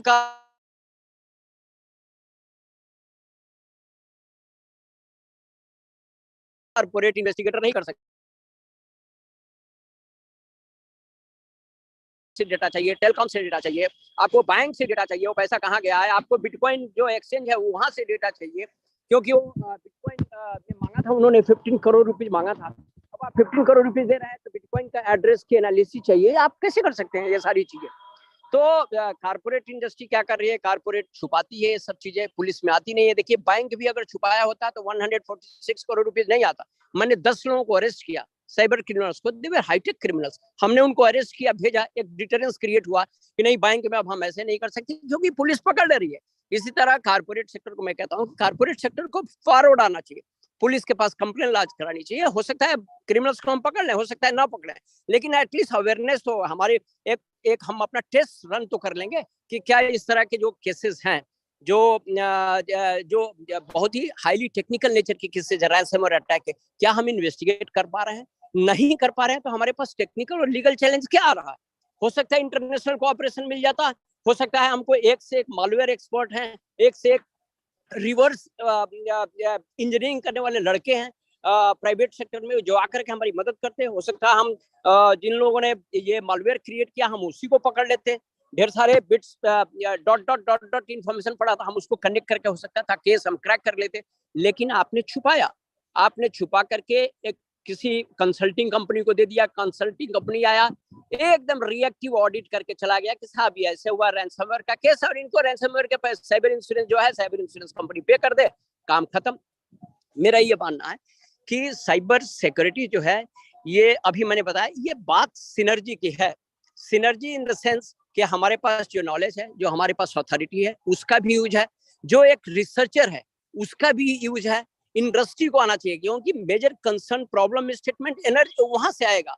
कुछ जो एक्सपर्ट्स हैं, जो एकेडमिया है, इंडस्ट्री है, रिसर्चर हैं, लॉ इन्फोर्समेंट एजेंसी हैं, लीगल एक्सपर्ट हैं, जो इंटरनेशनल लॉ में एक्सपर्ट्स हैं, वो सारे एक प्लेटफॉर्म पे आए और ये जितनी बड़ी समस्या, ये टेक्निकल इश्यू है, इसका हम समाधान खोजें, तभी इसको हम कुछ कर सकते हैं। अदरवाइज हम वैसे ही करते रहेंगे। अभी आप देख लीजिए, अभी आपके सामने है, एम्स में अटैक हुआ है और अभी तक हम इन्वेस्टिगेट नहीं कर पा रहे हैं।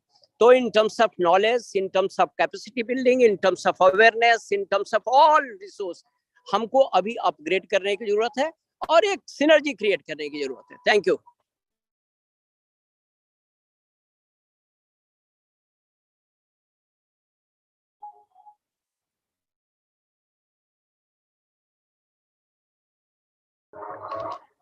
Hello. Yeah. Hey.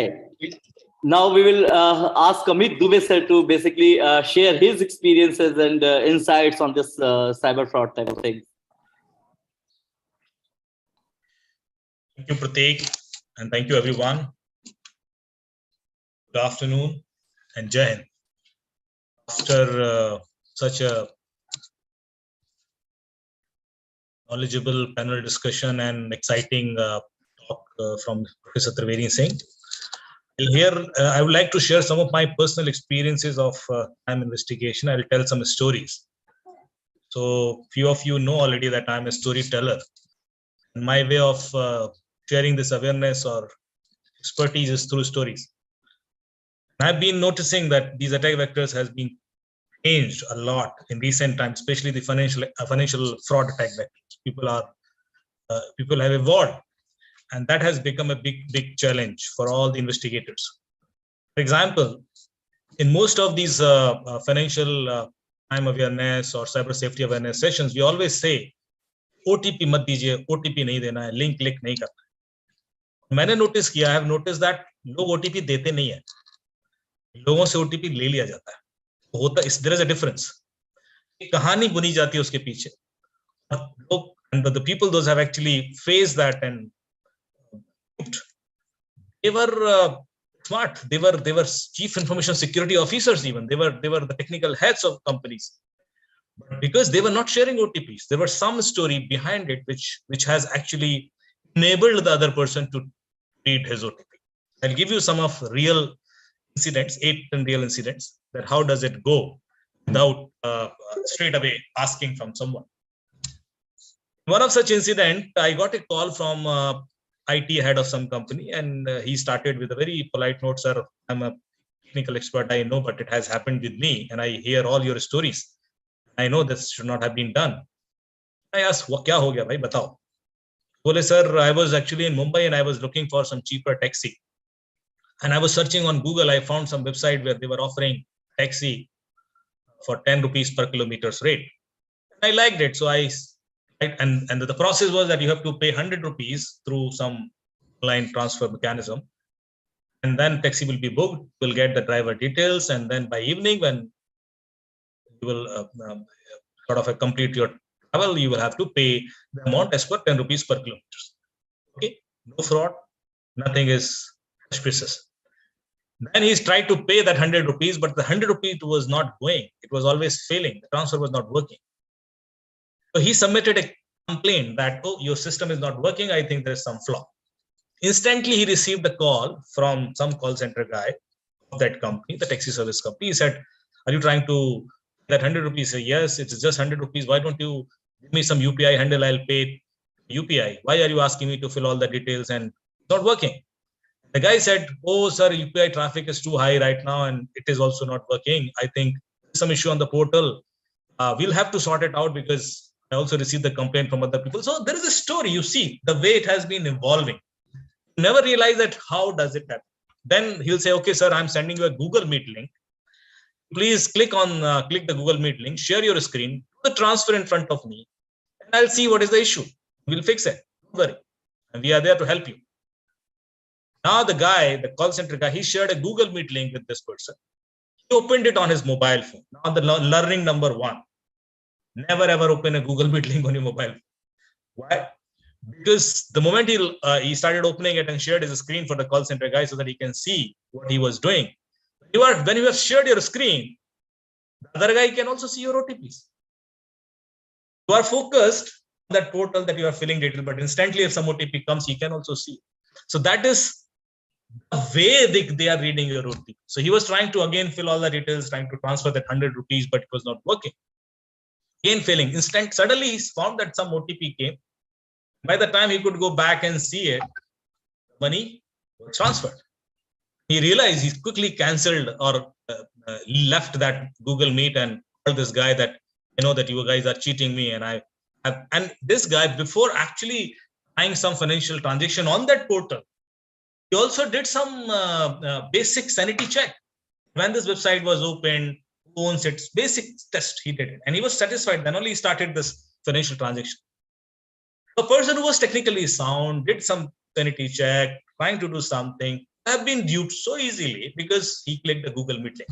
He said, "Boss, I know that you guys have taken money from my account," and he lost close to 40,000 rupees. And the other side, the call center guy said, "Oh, so we have never done anything. We don't do this, and I think you are unnecessarily blaming us. Why don't you talk to my boss?" And the boss said, "Okay, again, I'm sharing a fresh Google Meet link with you. Please share your screen, and we'll see what has happened." They are again they were ready to dupe him again. Another such case, I got a complaint from a member of parliament from Delhi. And he told me that, Amit, a guy has lost 75 lakhs rupees. He's a construction, whatever, he's into construction business. He lost 75 lakhs rupees, and it happened on Saturday and Sundays.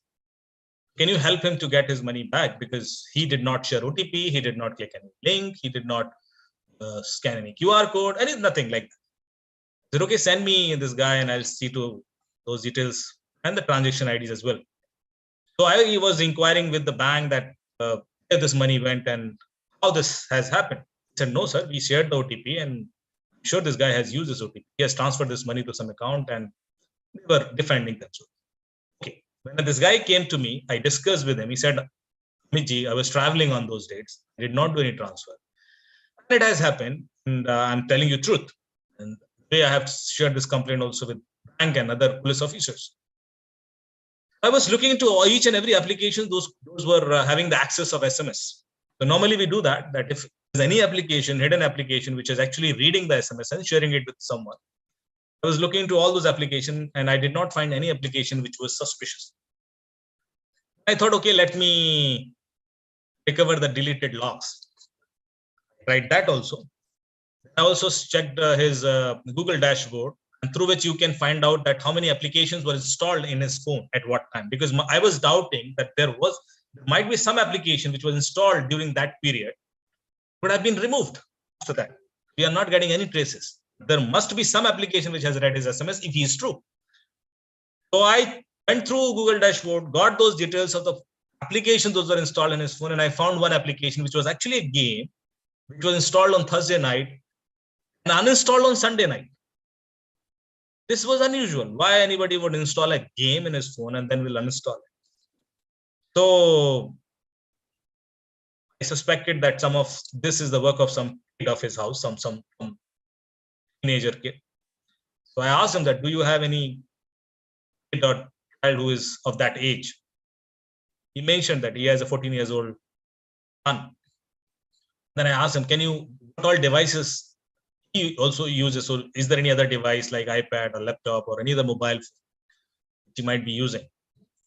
He shared with me his iPad. And in iPad, I found this Discord application, which is a chat messaging app. Now, this is again a learning to all of you that Discord is anonymous chat messaging app. Unfortunately, all kids are using it. But it is a boon for criminals. The criminals use Discord so that they can hide, can interact with anybody, they can do illegal sales and clear things without disclosing their identities. So on Discord, you get only handle ID, handle number. Your mobile number or email ID is not linked with it. So that is the way this Discord chat, when I was exploring his Discord chat, I found that this kid was in touch with a girl. The girl was actually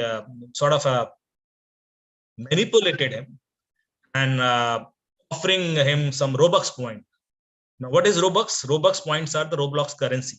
Now, this is also a learning to all of us that Robux is a very prominent currency now in the gaming world, where people are doing money laundering through Robux or Battle Points. Battle Points is a PUBG currency.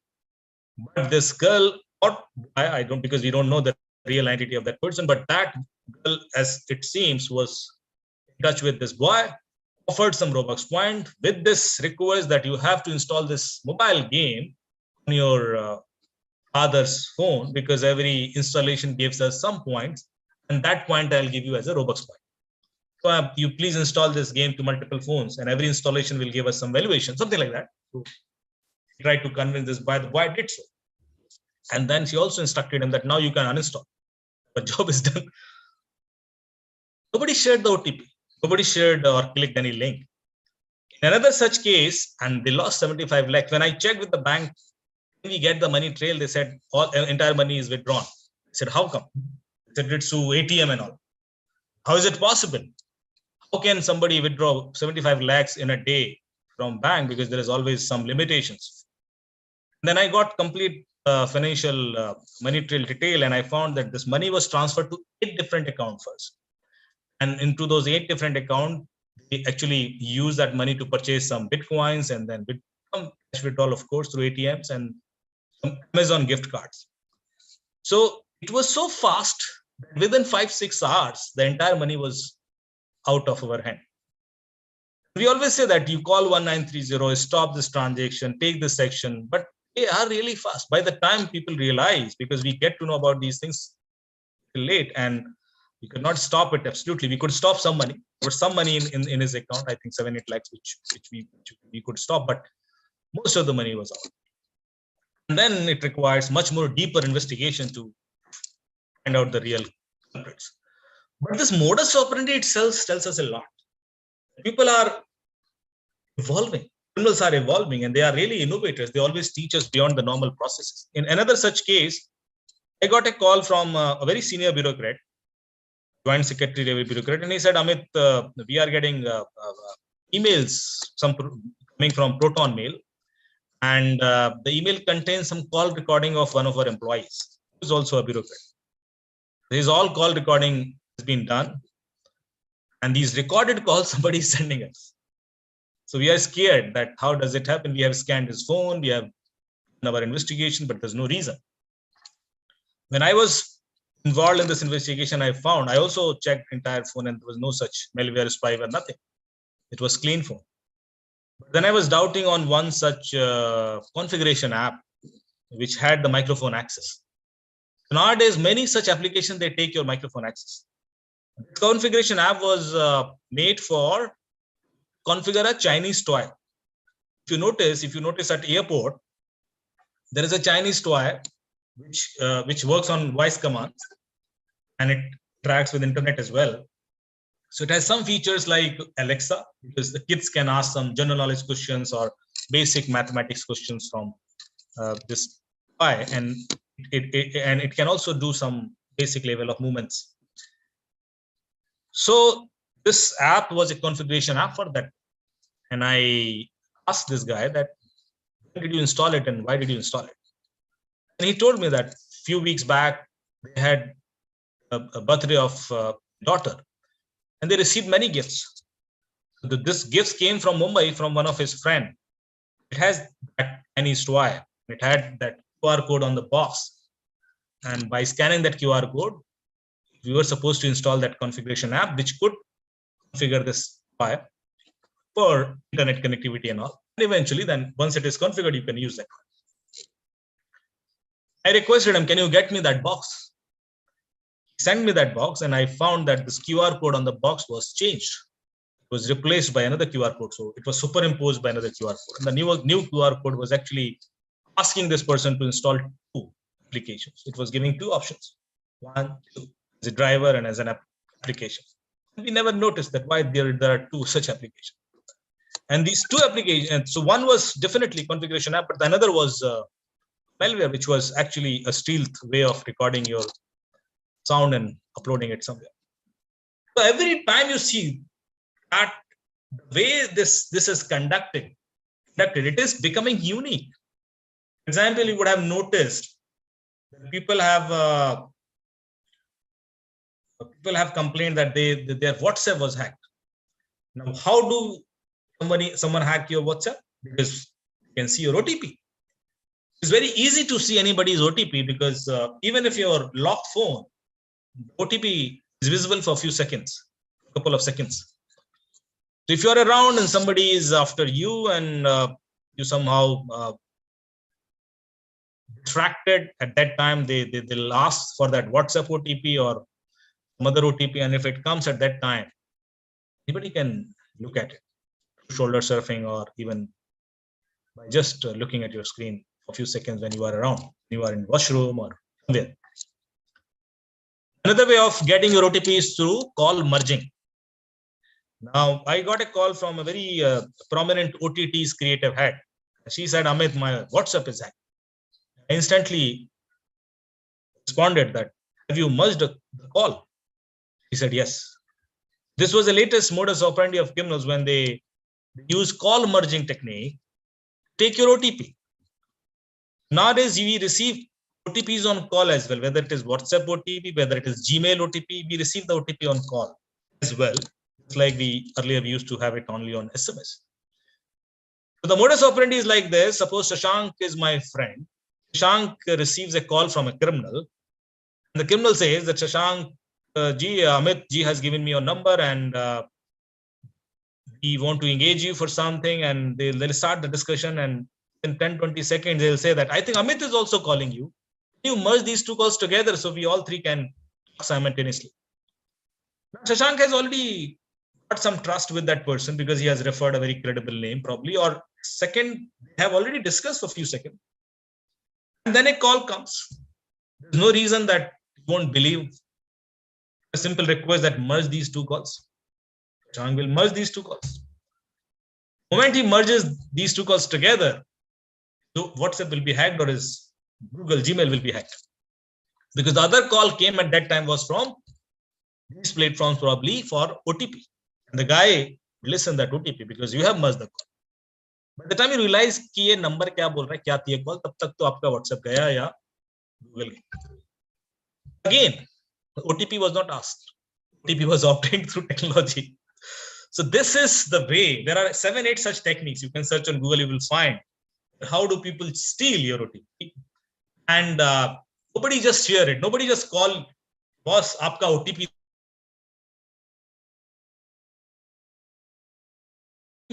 Nobody will ever do that mistake, even if he is ignorant or he does not know about cybercrime. There is always some story. Whether it is FD fraud, whether it is call forwarding crime, whether it is a number of ways of getting it. Another thing which I would like to bring to your notice is that any such financial fraud, it requires at least two basic things: bank account, a SIM card. If the criminal does not have that bank account and SIM card, they cannot do this. All these cases which we have been investigating, realize that there's an organized racket behind it, and which is providing them anonymous bank accounts or SIM cards. And in one such interesting case, I found that in Odisha, because we found that 12,000 plus 12,700 SIM cards were seized when they were sent from Odisha to Delhi to send to Mewat or Alwar probably. We now know, we all know that there are 6-7 different hotspots. Those were created even recently. The Mumbai cyber cell has also given that list of hotspots. Those were created in different parts of India. You all know about Jamtara, but then there are multiple. Mewat, Talwar, then there is a spot in Mathura as well, then Kolkata border, and many places. So 6-7 hotspots, and they are actually evolving. They are increasing. They have organized it. This entire process has become very organized. They hire people, they train them, and then they teach them that how you can dupe people. They also provide them SIM cards, bank accounts, facilities. So facilitate them. There is an organized racket. Without that support, they cannot do such kind of regular severe crimes.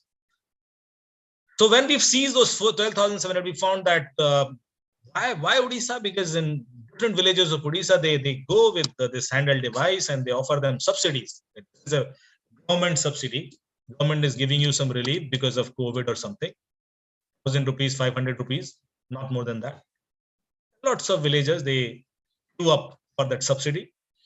Take their fingerprints, issue 3 SIM cards on each fingerprints and Aadhaar card, or like bank account at least they can create, and then they give them 500 rupees or 1,000 rupees. The villagers are happy. But these SIM cards or bank account, they are sold in open market for these crimes. And this keeps on happening. So there were thousands and thousands of such bank accounts. Those when we go to real KYC and request the details on the banks, we eventually find that we can't do much because this is anonymous. Actually, the person who has this account, he does not know that he has this account. So we need to rely on the traces, the IP addresses, and the other IDs those were used to communicate with the victim. Most of these criminals, they are using VPN. They're using advanced technologies to hide their other digital activities as well. It has been becoming very complex, and we also know about dark web inclusion in such cyber crimes, and that will further enhance these complexities. So, especially for financial crimes, I see that there are a number of challenges for future. The government of India has created a task force. They organized many such consultations. When General Pant has asked all these banks to come together to strengthen their KYC system and also the telecom operator. So all these guidelines have been issued, pushed, but this is still happening. The bank accounts are getting created. Some support of the banks or telecom operators support, the SIM cards were issued. Without these two basic support system, cybercrime cannot happen. I think we need to focus here. We need to break the backbone of this system. We'll stop somehow, probably we can regulate it to a great extent. Then coming back, what Professor Viniji has said, that there are different sort of crime, sophisticated crime or state-sponsored crime, the targeting big organizations, corporates. And there are some, in fact, in many such cases, I realize that some of these cyber crimes, they never come to the public light. People share with me very confidentially when they lose their IPs, intellectual properties, when they lose their blueprints of design or blueprints of some chemicals which they have invented, and then they go to police and don't find a relief because this is already out. This is already out and will be used.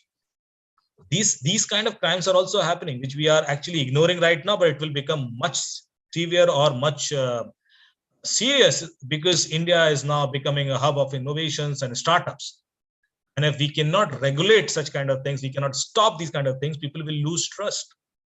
Because if they develop something with 1 year of effort or 2 years of effort or 5 years of effort, and then they try to commercialize it, by the time it is already public and lots of people have got it at free of cost, it will definitely deter our startup ecosystem. Most of these startups, they are suffering because of this intellectual property leaks and or the insider threats with their own employees have leaked this data somewhere out or shared it with their competitors. Many such things we get every day, such kind of requests that how we can get away with the situation. And that requires sort of integrity to the employees. I personally feel that in India, integrity is a rare quality. People are not loyal by default. They become loyal only by force. They are scared, then they are loyal. If they are not scared, they are not loyal. This is something which I feel, and that has actually become a big issue for such kind of innovations to sustain. So this, I think we can take few questions. I had many such stories. If there will be no questions, I can pick few more stories, but we are already sort of late. Amit sir, as I see in the audience, we have educators, we have some students, corporates, and people in large. So, what are the points you would want to suggest to them, to each categories, on how to, make sure that they are cyber safe and digitally, whenever they are transacting, doing anything, they are safe there. That's question number one. And the question number two is, India is one of the most attacked country, if you see in terms of cybersecurity. But India is also a country which is providing cyber solutions to the world. We have got one of the best practitioners. So in terms of education, in terms of career, if you want to, and in terms of, startup, being a cybersecurity startup, if you can just guide on both these points. Sure. Thanks, Shashank. So for the point one, you are right that India faces lots of cyber attacks every year. I think in 2020 there were 13 lakhs plus cyber attacks. But then we were also ranked 10 in cybersecurity index, which means we are improving. We are actually working to improve our cybersecurity posture. So that is also true. You are right, as an individual or as an organization, we need to take care of a few things to secure ourselves. If I could give you some example, the recent example, we all were discussing about AIMS ransomware attack, and I was doing my own sort of analysis about the situation. I found that if you all go to the AIMS website and go to the contact us section, there were lots of email IDs mentioned of lots of deans and professors and everyone. And then you will notice that there are some Gmail IDs also. So there are a few people who are not using the official ID. They have mentioned their Gmail. It is a common practice in Indian government system. People use Gmail IDs a lot, personal IDs a lot. So they cannot ensure if there is any such malicious email coming on Gmail and they open it on a official device, there are chances that it can lead to some serious compromise. And organization, they cannot ensure that your Gmail is secure because they are not monitoring your Gmail. So that is the challenge. You need to understand.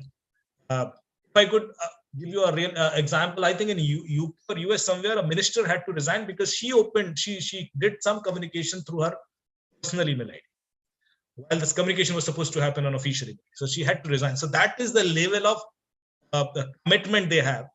In India, it is so common. You go to any such bureaucrat and they'll give you a card which has their Gmail IDs, and they'll expect you to communicate on it, or official communication, and they are asking official proposals and all. I think we need to improve here. These are the common ignorance mistakes that we have been doing as an industry, as an individual, both. We need to understand. So this is first thing. Second thing, we need to also understand, as I started when you asked this question in the beginning, security is a mutual responsibility. It cannot be achieved in isolation. I was doing an assessment of a bank, of a US bank, security assessment. And they told me, the CISO told me that, Amit, we are having very mature security processes. We do regular audits. And I won't think that you will find something here. So I asked them that, okay, give me some 3-4 days. If I won't find anything, I'll give you a blank report that you are the best. You have the best security systems in the world. So for the next 3-4 days, I searched on Google, and I was not interested in their portals or websites or their assets. I was interested in their second party or third party vendors. And sometime I found that they have engaged a law firm recently for legal services. And now my focus was that law firm. And with some basic scan, I found that the law firm's email server is vulnerable. I sent an email from the law firm's email ID to the bank CEO asking some sensitive confidential documents, and he shared. It is that simple.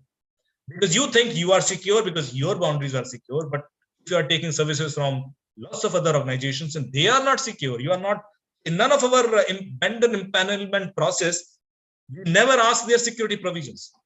Never check what kind of security my vendor is having, whether they have basic two-factor authentication on the email, whether they have DMARC compliance on the email, whether they follow some on-the-air encryption for the data communication, what is their DLP processes.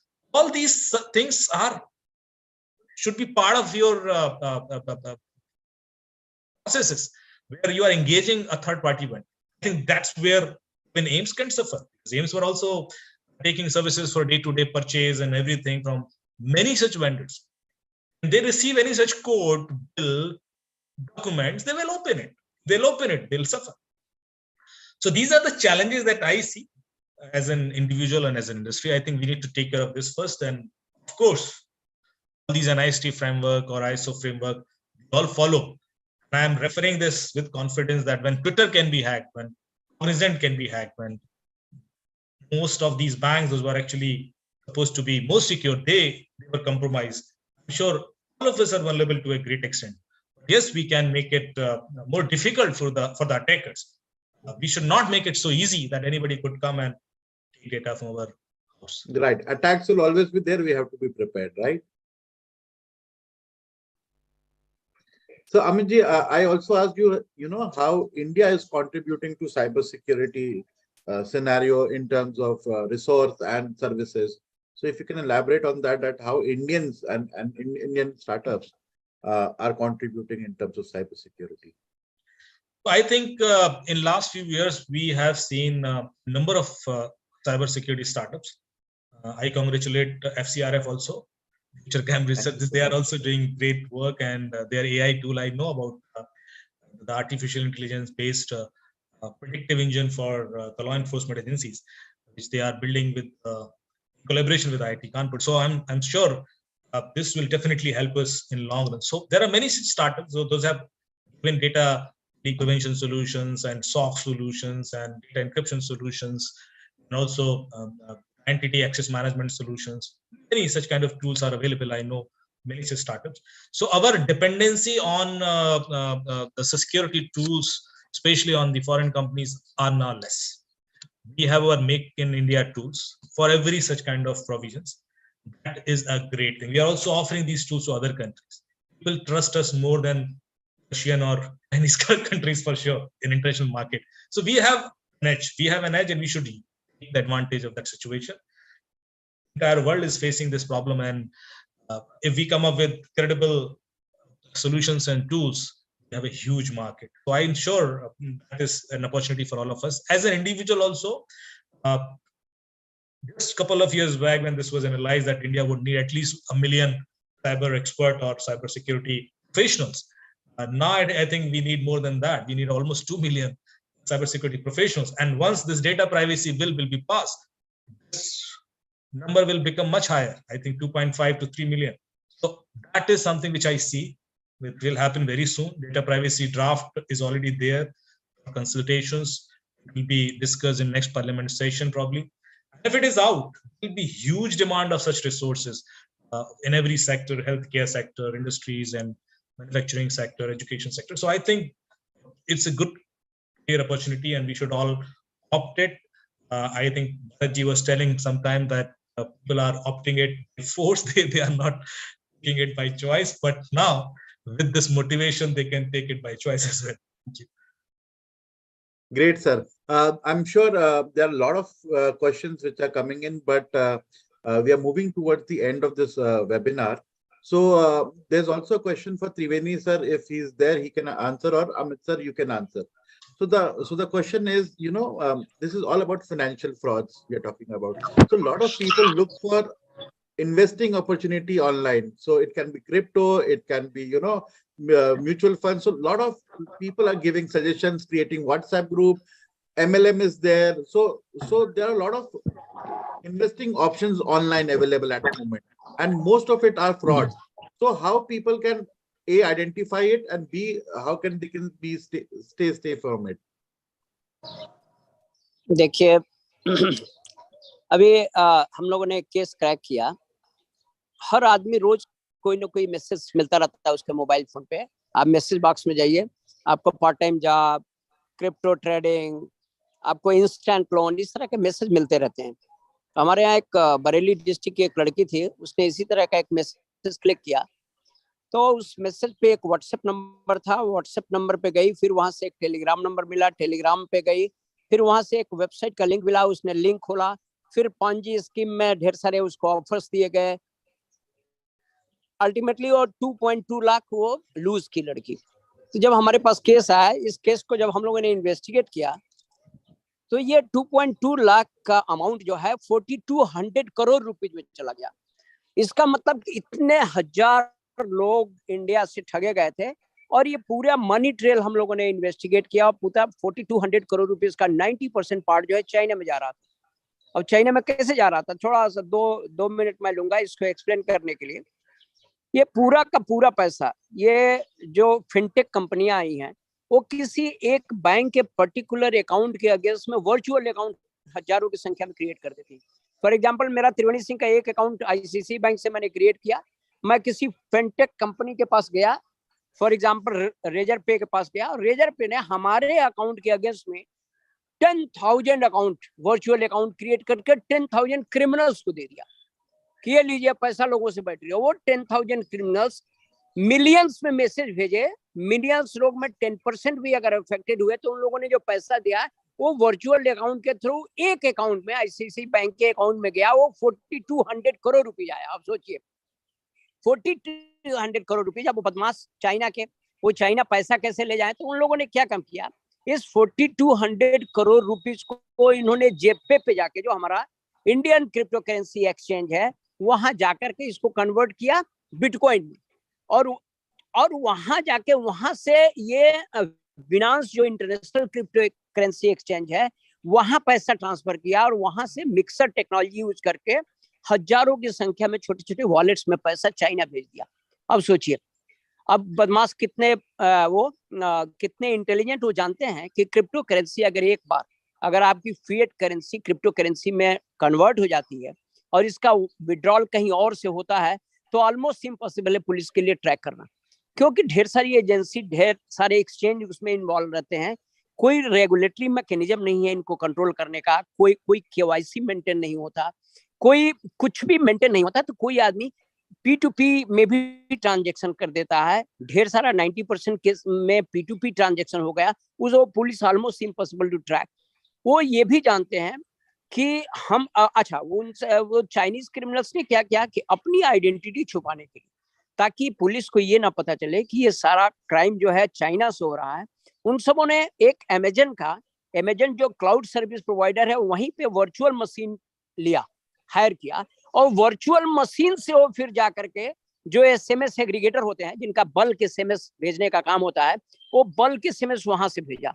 तो जब first stage में investigation हम लोगों का पहुंचा तो पता चला कि तो मुंबई से क्राइम हो रहा है, लेकिन बाद में जब हम लोगों ने और इन्वेस्टिगेट किया तो पता चला कि जो अमेजन ने जब हमको रिकॉर्ड किया तो पता चला कि वर्चुअल मशीन यूज किए हुए हैं। वर्चुअल मशीन कहाँ से लिया गया, जब हम लोगों ने पूरा पेमेंट की, ये पेमेंट कैसे किया गया अमेजन को, ये वर्चुअल मैसेज सर्विस जो भेज रहा है वो कहाँ से भेज रहा है, वो दुबई से भेज रहा था, दुबई का पेमेंट कहाँ से हुआ, तो हांगकांग से हुआ था, वो हांगकांग में कौन है उस कंपनी का ओनर, तो पता चला कि चाइना से है। तब ये अल्टीमेटली फिर इधर बिटकॉइन का जब हम लोगों ने ट्रेल पता किया तो पता चला कि चाइनीज है, तब हम लोग जीरो इन कर पाए कि ये पूरा का पूरा ऑपरेशन जो है चाइना से चल रहा। अब सोचिए, एक सिंपल सा मैसेज आपके मोबाइल फोन पे पार्ट टाइम जॉब का कि आपको 10,000 पर मंथ या 50,000 पर मंथ का पार्ट टाइम जॉब मिलेगा, क्या आप सोच सकते हैं कि 4,200 करोड़ रुपीज इंडियंस का गया होगा, और वही चाइना। तो अब टेक्नोलॉजी इतनी एडवांस हो गई है कि Chinese sitting inside China, they are accessing bulk SMS service provider, they are accessing your bank server, ICICI Bank. They are taking services of fintech company Razorpay. They are diverting all money through cryptocurrency platform JPay and Binance and all that. So they have gone so technical. मैं बार बार कहता हूं कि वो जो cyber criminals हैं उनको business process पे command है, उनको पूरी टेक्नोलॉजी जो आपका टेक इंफ्रा है, जिससे पूरा आपको फाइनेंशियल इंडस्ट्री, चाहे वो फिनटेक हो, चाहे आपका बैंकिंग डोमेन हो, चाहे इंटरनेशनल बैंकिंग, वो पूरा समझता है इस चीज को। वो ये भी जानता है कि हम अपनी केवाईसी छुपा करके कैसे बिलियंस में मैसेज भेज सकते हैं, स्पूफ कर सकते हैं, हम स्पूफ मेल भेज सकते हैं, हम स्पूफ मैसेज भेज सकते हैं, हम अपनी आइडेंटिटी भी स्पूफ कर सकते हैं, वो सारी टेक्नोलॉजी जानता है। मेरा सिर्फ जो ऑडियंस है उसको सिर्फ ये कहना है कि ये बहुत ही हम लोग बहुत ही डेंजरस टाइम से गुजर रहे हैं। हमको ये समझना होगा कि हर चीज को स्पूफ किया जा सकता है। हमारी आइडेंटिटी क्लोन हो जा रही है, हमारा केवाईसी क्लोन हो जा रहा है, हमारा डेबिट कार्ड क्लोन बन जा रहा है, क्रेडिट कार्ड की क्लोनिंग हो जा रही है, हमारे मेल की क्लोनिंग, मेल स्पूफ हो जा रहा है, हमारे नंबर की वीओआईपी यूज करके आप नंबर स्पूफ कर सकते हैं, हमारे कंप्यूटर की आईडी, हमारा मैक आईडी स्पूफ हो जा रहा है, हमारी IMEI स्पूफ हो जा रही है। ये स्पूफिंग का एज है। किसी भी चीज को डिजिटली टेक्निकली आप स्पूफ कर सकते हैं और आपको लगेगा कि ये सही है, क्योंकि हम इंडियंस जो है स्क्रीन में विश्वास करते हैं। नहीं, कंप्यूटर बोल रहा है, स्क्रीन पे ये चीज दिख रहा है, इसका मतलब ये सही होगा, कंप्यूटर से आ रहा है इसका मतलब सही होगा। कंप्यूटर के बैकएंड में जो डेटा फीड कर रहे हैं, कंप्यूटर के एंड में जो टेक्नोलॉजी काम कर रही है उसको हम समझते ही नहीं और इसीलिए हम के शिकार हो रहे हैं। इसीलिए मेरा मानना है कि हम सारे स्टेक होल्डर्स को मिल करके टेक्नोलॉजी क्या है, इसके क्या रिस्क हैं, क्या थ्रेट हैं, उस पर काम करने की जरूरत है। आज जैसे एक इन्फेक्शन आया कोविड इन्फेक्शन के लिए पूरे गवर्नमेंट की सेंट्रल स्टेट सारी मशीनरी लग गई। कोविड का प्रोटोकॉल आया, 2 फीट दूरी, ये मास्क लगाइए, ये प्रोटोकॉल। ये रैंसमवेयर क्या है? ये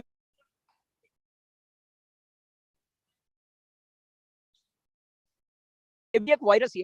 क्या रैंसमवेयर के क्रिएट करते हैं कि देखो ये भी वायरस है, ये रैंसमवेयर वायरस है, इसका ये प्रोटोकॉल है, इसको फॉलो करिए। वो प्रोटोकॉल कुछ भी हो सकता है, हमारा बेसिक साइबर हाइजीन भी हो सकता है, वो कारपोरेट सेक्टर के लिए भी हाइजीन हो सकता है, थोड़ा एडवांस लेवल का हो सकता है, वो गवर्नमेंट सेक्टर के लिए भी हो सकता है, वो जनता के लिए भी हो सकता है, वो हर आदमी के लिए। क्या हमने अपने बच्चों को ट्रेनिंग दी साइबर हाइजीन में? क्या हमारे घर का लड़का जो ऑनलाइन मोड में नौकरी कर रहा है, क्या उसको साइबर सिक्योरिटी के बेसिक फंडामेंटल्स हमने बताए? ये चीजें हैं। तो ये बहुत ही ये इस तरह का अवेयरनेस है, हमको बड़े लेवल पे ले जाकर के। ये आधे घंटे 1 घंटे का अवेयरनेस सेशन और सेमिनार से काम नहीं चलेगा, हमको तो फुल प्लेस वार फुटिंग पे इस तरह की अवेयरनेस क्रिएट करनी पड़ेगी। और तभी हम कारपोरेट हो या गवर्नमेंट सेक्टर हो या पब्लिक हो या हम खुद को तभी बचा पाएंगे जब साइबर सिक्योरिटी को सिंसियर ले लेंगे। Thank you so much Triveni sir. और जैसे आप बोल भी रहे थे, मैंने तुरंत I was going through the news article, Indian Express, as you were talking about ransomware, Indian Express के article is saying that AIMS got their server from third party, and now the government is insisting कि cyber auditing should be made mandatory. It should be made mandatory everywhere, और cyber audit होना चाहिए। Amit sir, your concluding line about financial frauds को रोकने के लिए हम लोग क्या क्या कर सकते हैं? What are the measures? Your final thoughts on that? I think Professor Trivedi ji has given a very elaborated view on this, that how serious is it? He has also given the real examples that money can flow so fast nowadays. And as an individual, I think, as you ask कि क्या कर सकते हैं अपने आप को इससे बचाने के, स्पेशली MLM स्कीम है या बिटकॉइन स्कीम है। कॉइनेक्ट करके एक एक्सचेंज है जो खुला और 1000 करोड़ लेके चला गया, और उसके बाद लोगों ने कंप्लेन की सोशल मीडिया पर कि ये लूट रहा है और पोस्टेड कमेंट्स। वही कॉइनेक्ट के एम्प्लॉइज ने फिर से उनको कॉन्टेक्ट किया कि हम लोग इन्वेस्टिगेटर्स हैं, can help you, share your credentials, उनको दोबारा लूटा। So in this virtual world, when you are trusting somebody, you can never be sure. When you are writing anything on social media, you can never be sure that the person is actually going to exploit you with that information. आप simple सी चीज लिखेंगे मेरा phone खो गया, भी exploit हो जाएगी। क्या आपको कॉल करेगा, मुझे आपका फोन मिला है, मैं यहाँ हूँ रोहिणी में, आप 1000 रुपए भेज दीजिए, मैं आपको पहुंचा देता हूँ। So anything, any information which you are sharing, you should be conscious that that information can be used against you. So that is one learning. Second, कोई भी ऐसा फाइनेंशियल ऑफर आपको आता है जो बहुत जल्दी पैसा कमाने का है या इजी मनी है, you should do all thorough checks, due diligence, Google search कीजिए, वेबसाइट को वेरिफिकेशन कीजिए, ईमेल आईडी निकले। मैंने देखा है लोग लाखों करोड़ों रुपए, कल मुझे एक फोन आया 18 करोड़ रुपए व्यक्ति यूज कर गया राजस्थान का, और कह रहा कि मेरे पास सिर्फ टेलीग्राम हैंडल है उसका। मैंने कहा आपने इतना पैसा डालते चले गए and you don't have a mobile number? नहीं सर, वो टेलीग्राम पे ही हम करते थे बात। You see the level of ignorance that we do when we are actually taking such calls. So we should definitely do diligence when we are putting money, investing somewhere, whether it is as small as 100 rupees or big money. ये दो चीजें ध्यान रखेंगे, मेरे ख्याल से बच जाएंगे। Thank you so much, Amit ji. Or I'll just quickly tell the audience that Triveni sir is also known as Cyber Cop of India because he has cracked almost all kind of cyber crime cases you see around. So in case you are stuck somewhere and there is a need of cyber guidance in terms of cyber security investigation, then Triveni sir is the resource person. Amit sir has been an educator, he also trains and he investigates case. So these are the two best people in the country when it comes to cyber security investigation. So we are very fortunate to have both of them here and explain us technically the latest kind of financial frauds and how to stay safe With this, I would like to thank Delberto for and I am CME for having this webinar. And with this, I would ask Pragya ji to take over. Thank you all for your views and valuable insights. Makes us understand the importance of cybersecurity and how it impacts an organization as well as a normal netizen. The lockdown saw a spiked increase in internet uses while we were not ready with basic hygiene. It's time now to implement processes and systems to tighten the security and hygiene of cyberspace. Hope this workshop sends a message to the startups who sometimes overlook this serious aspect. Honorable speakers have guided us and shared their thoughts. Now it is on to us to implement the measure. Let us all promise not to take this shortcut. To the speakers, thank you again. Please allow us the right to reach out to you through Delberto for guidance from time to time. Thank you.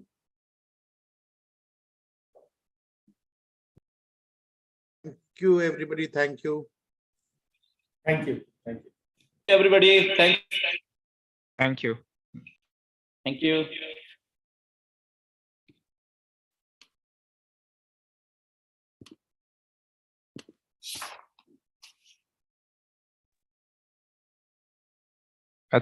Thank you, everyone. Thank you for joining in. We have received a good participation across industry, academia, and the government. And many of the organizations have showed their enthusiastic participation. We thank Future Crime Research Foundation and Delberto for this successful collaboration. We also thank our associate partner A4Surf for sponsoring the event. We thank our community partner Co-Growth for successfully networking us with and for the better outreach.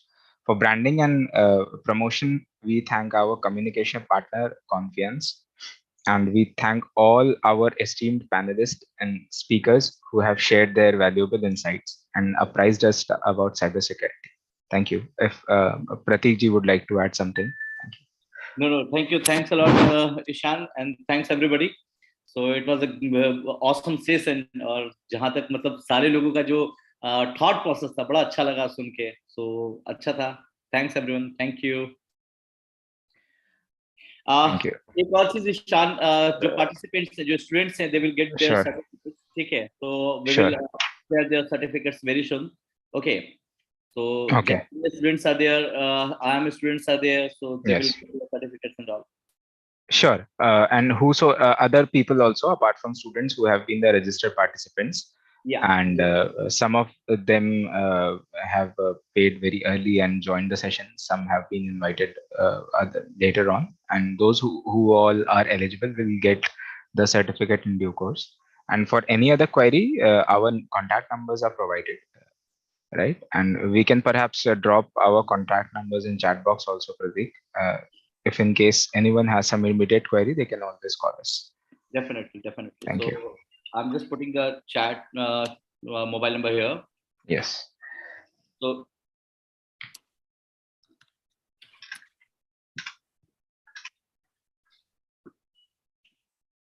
okay. Thanks everybody. Thank you.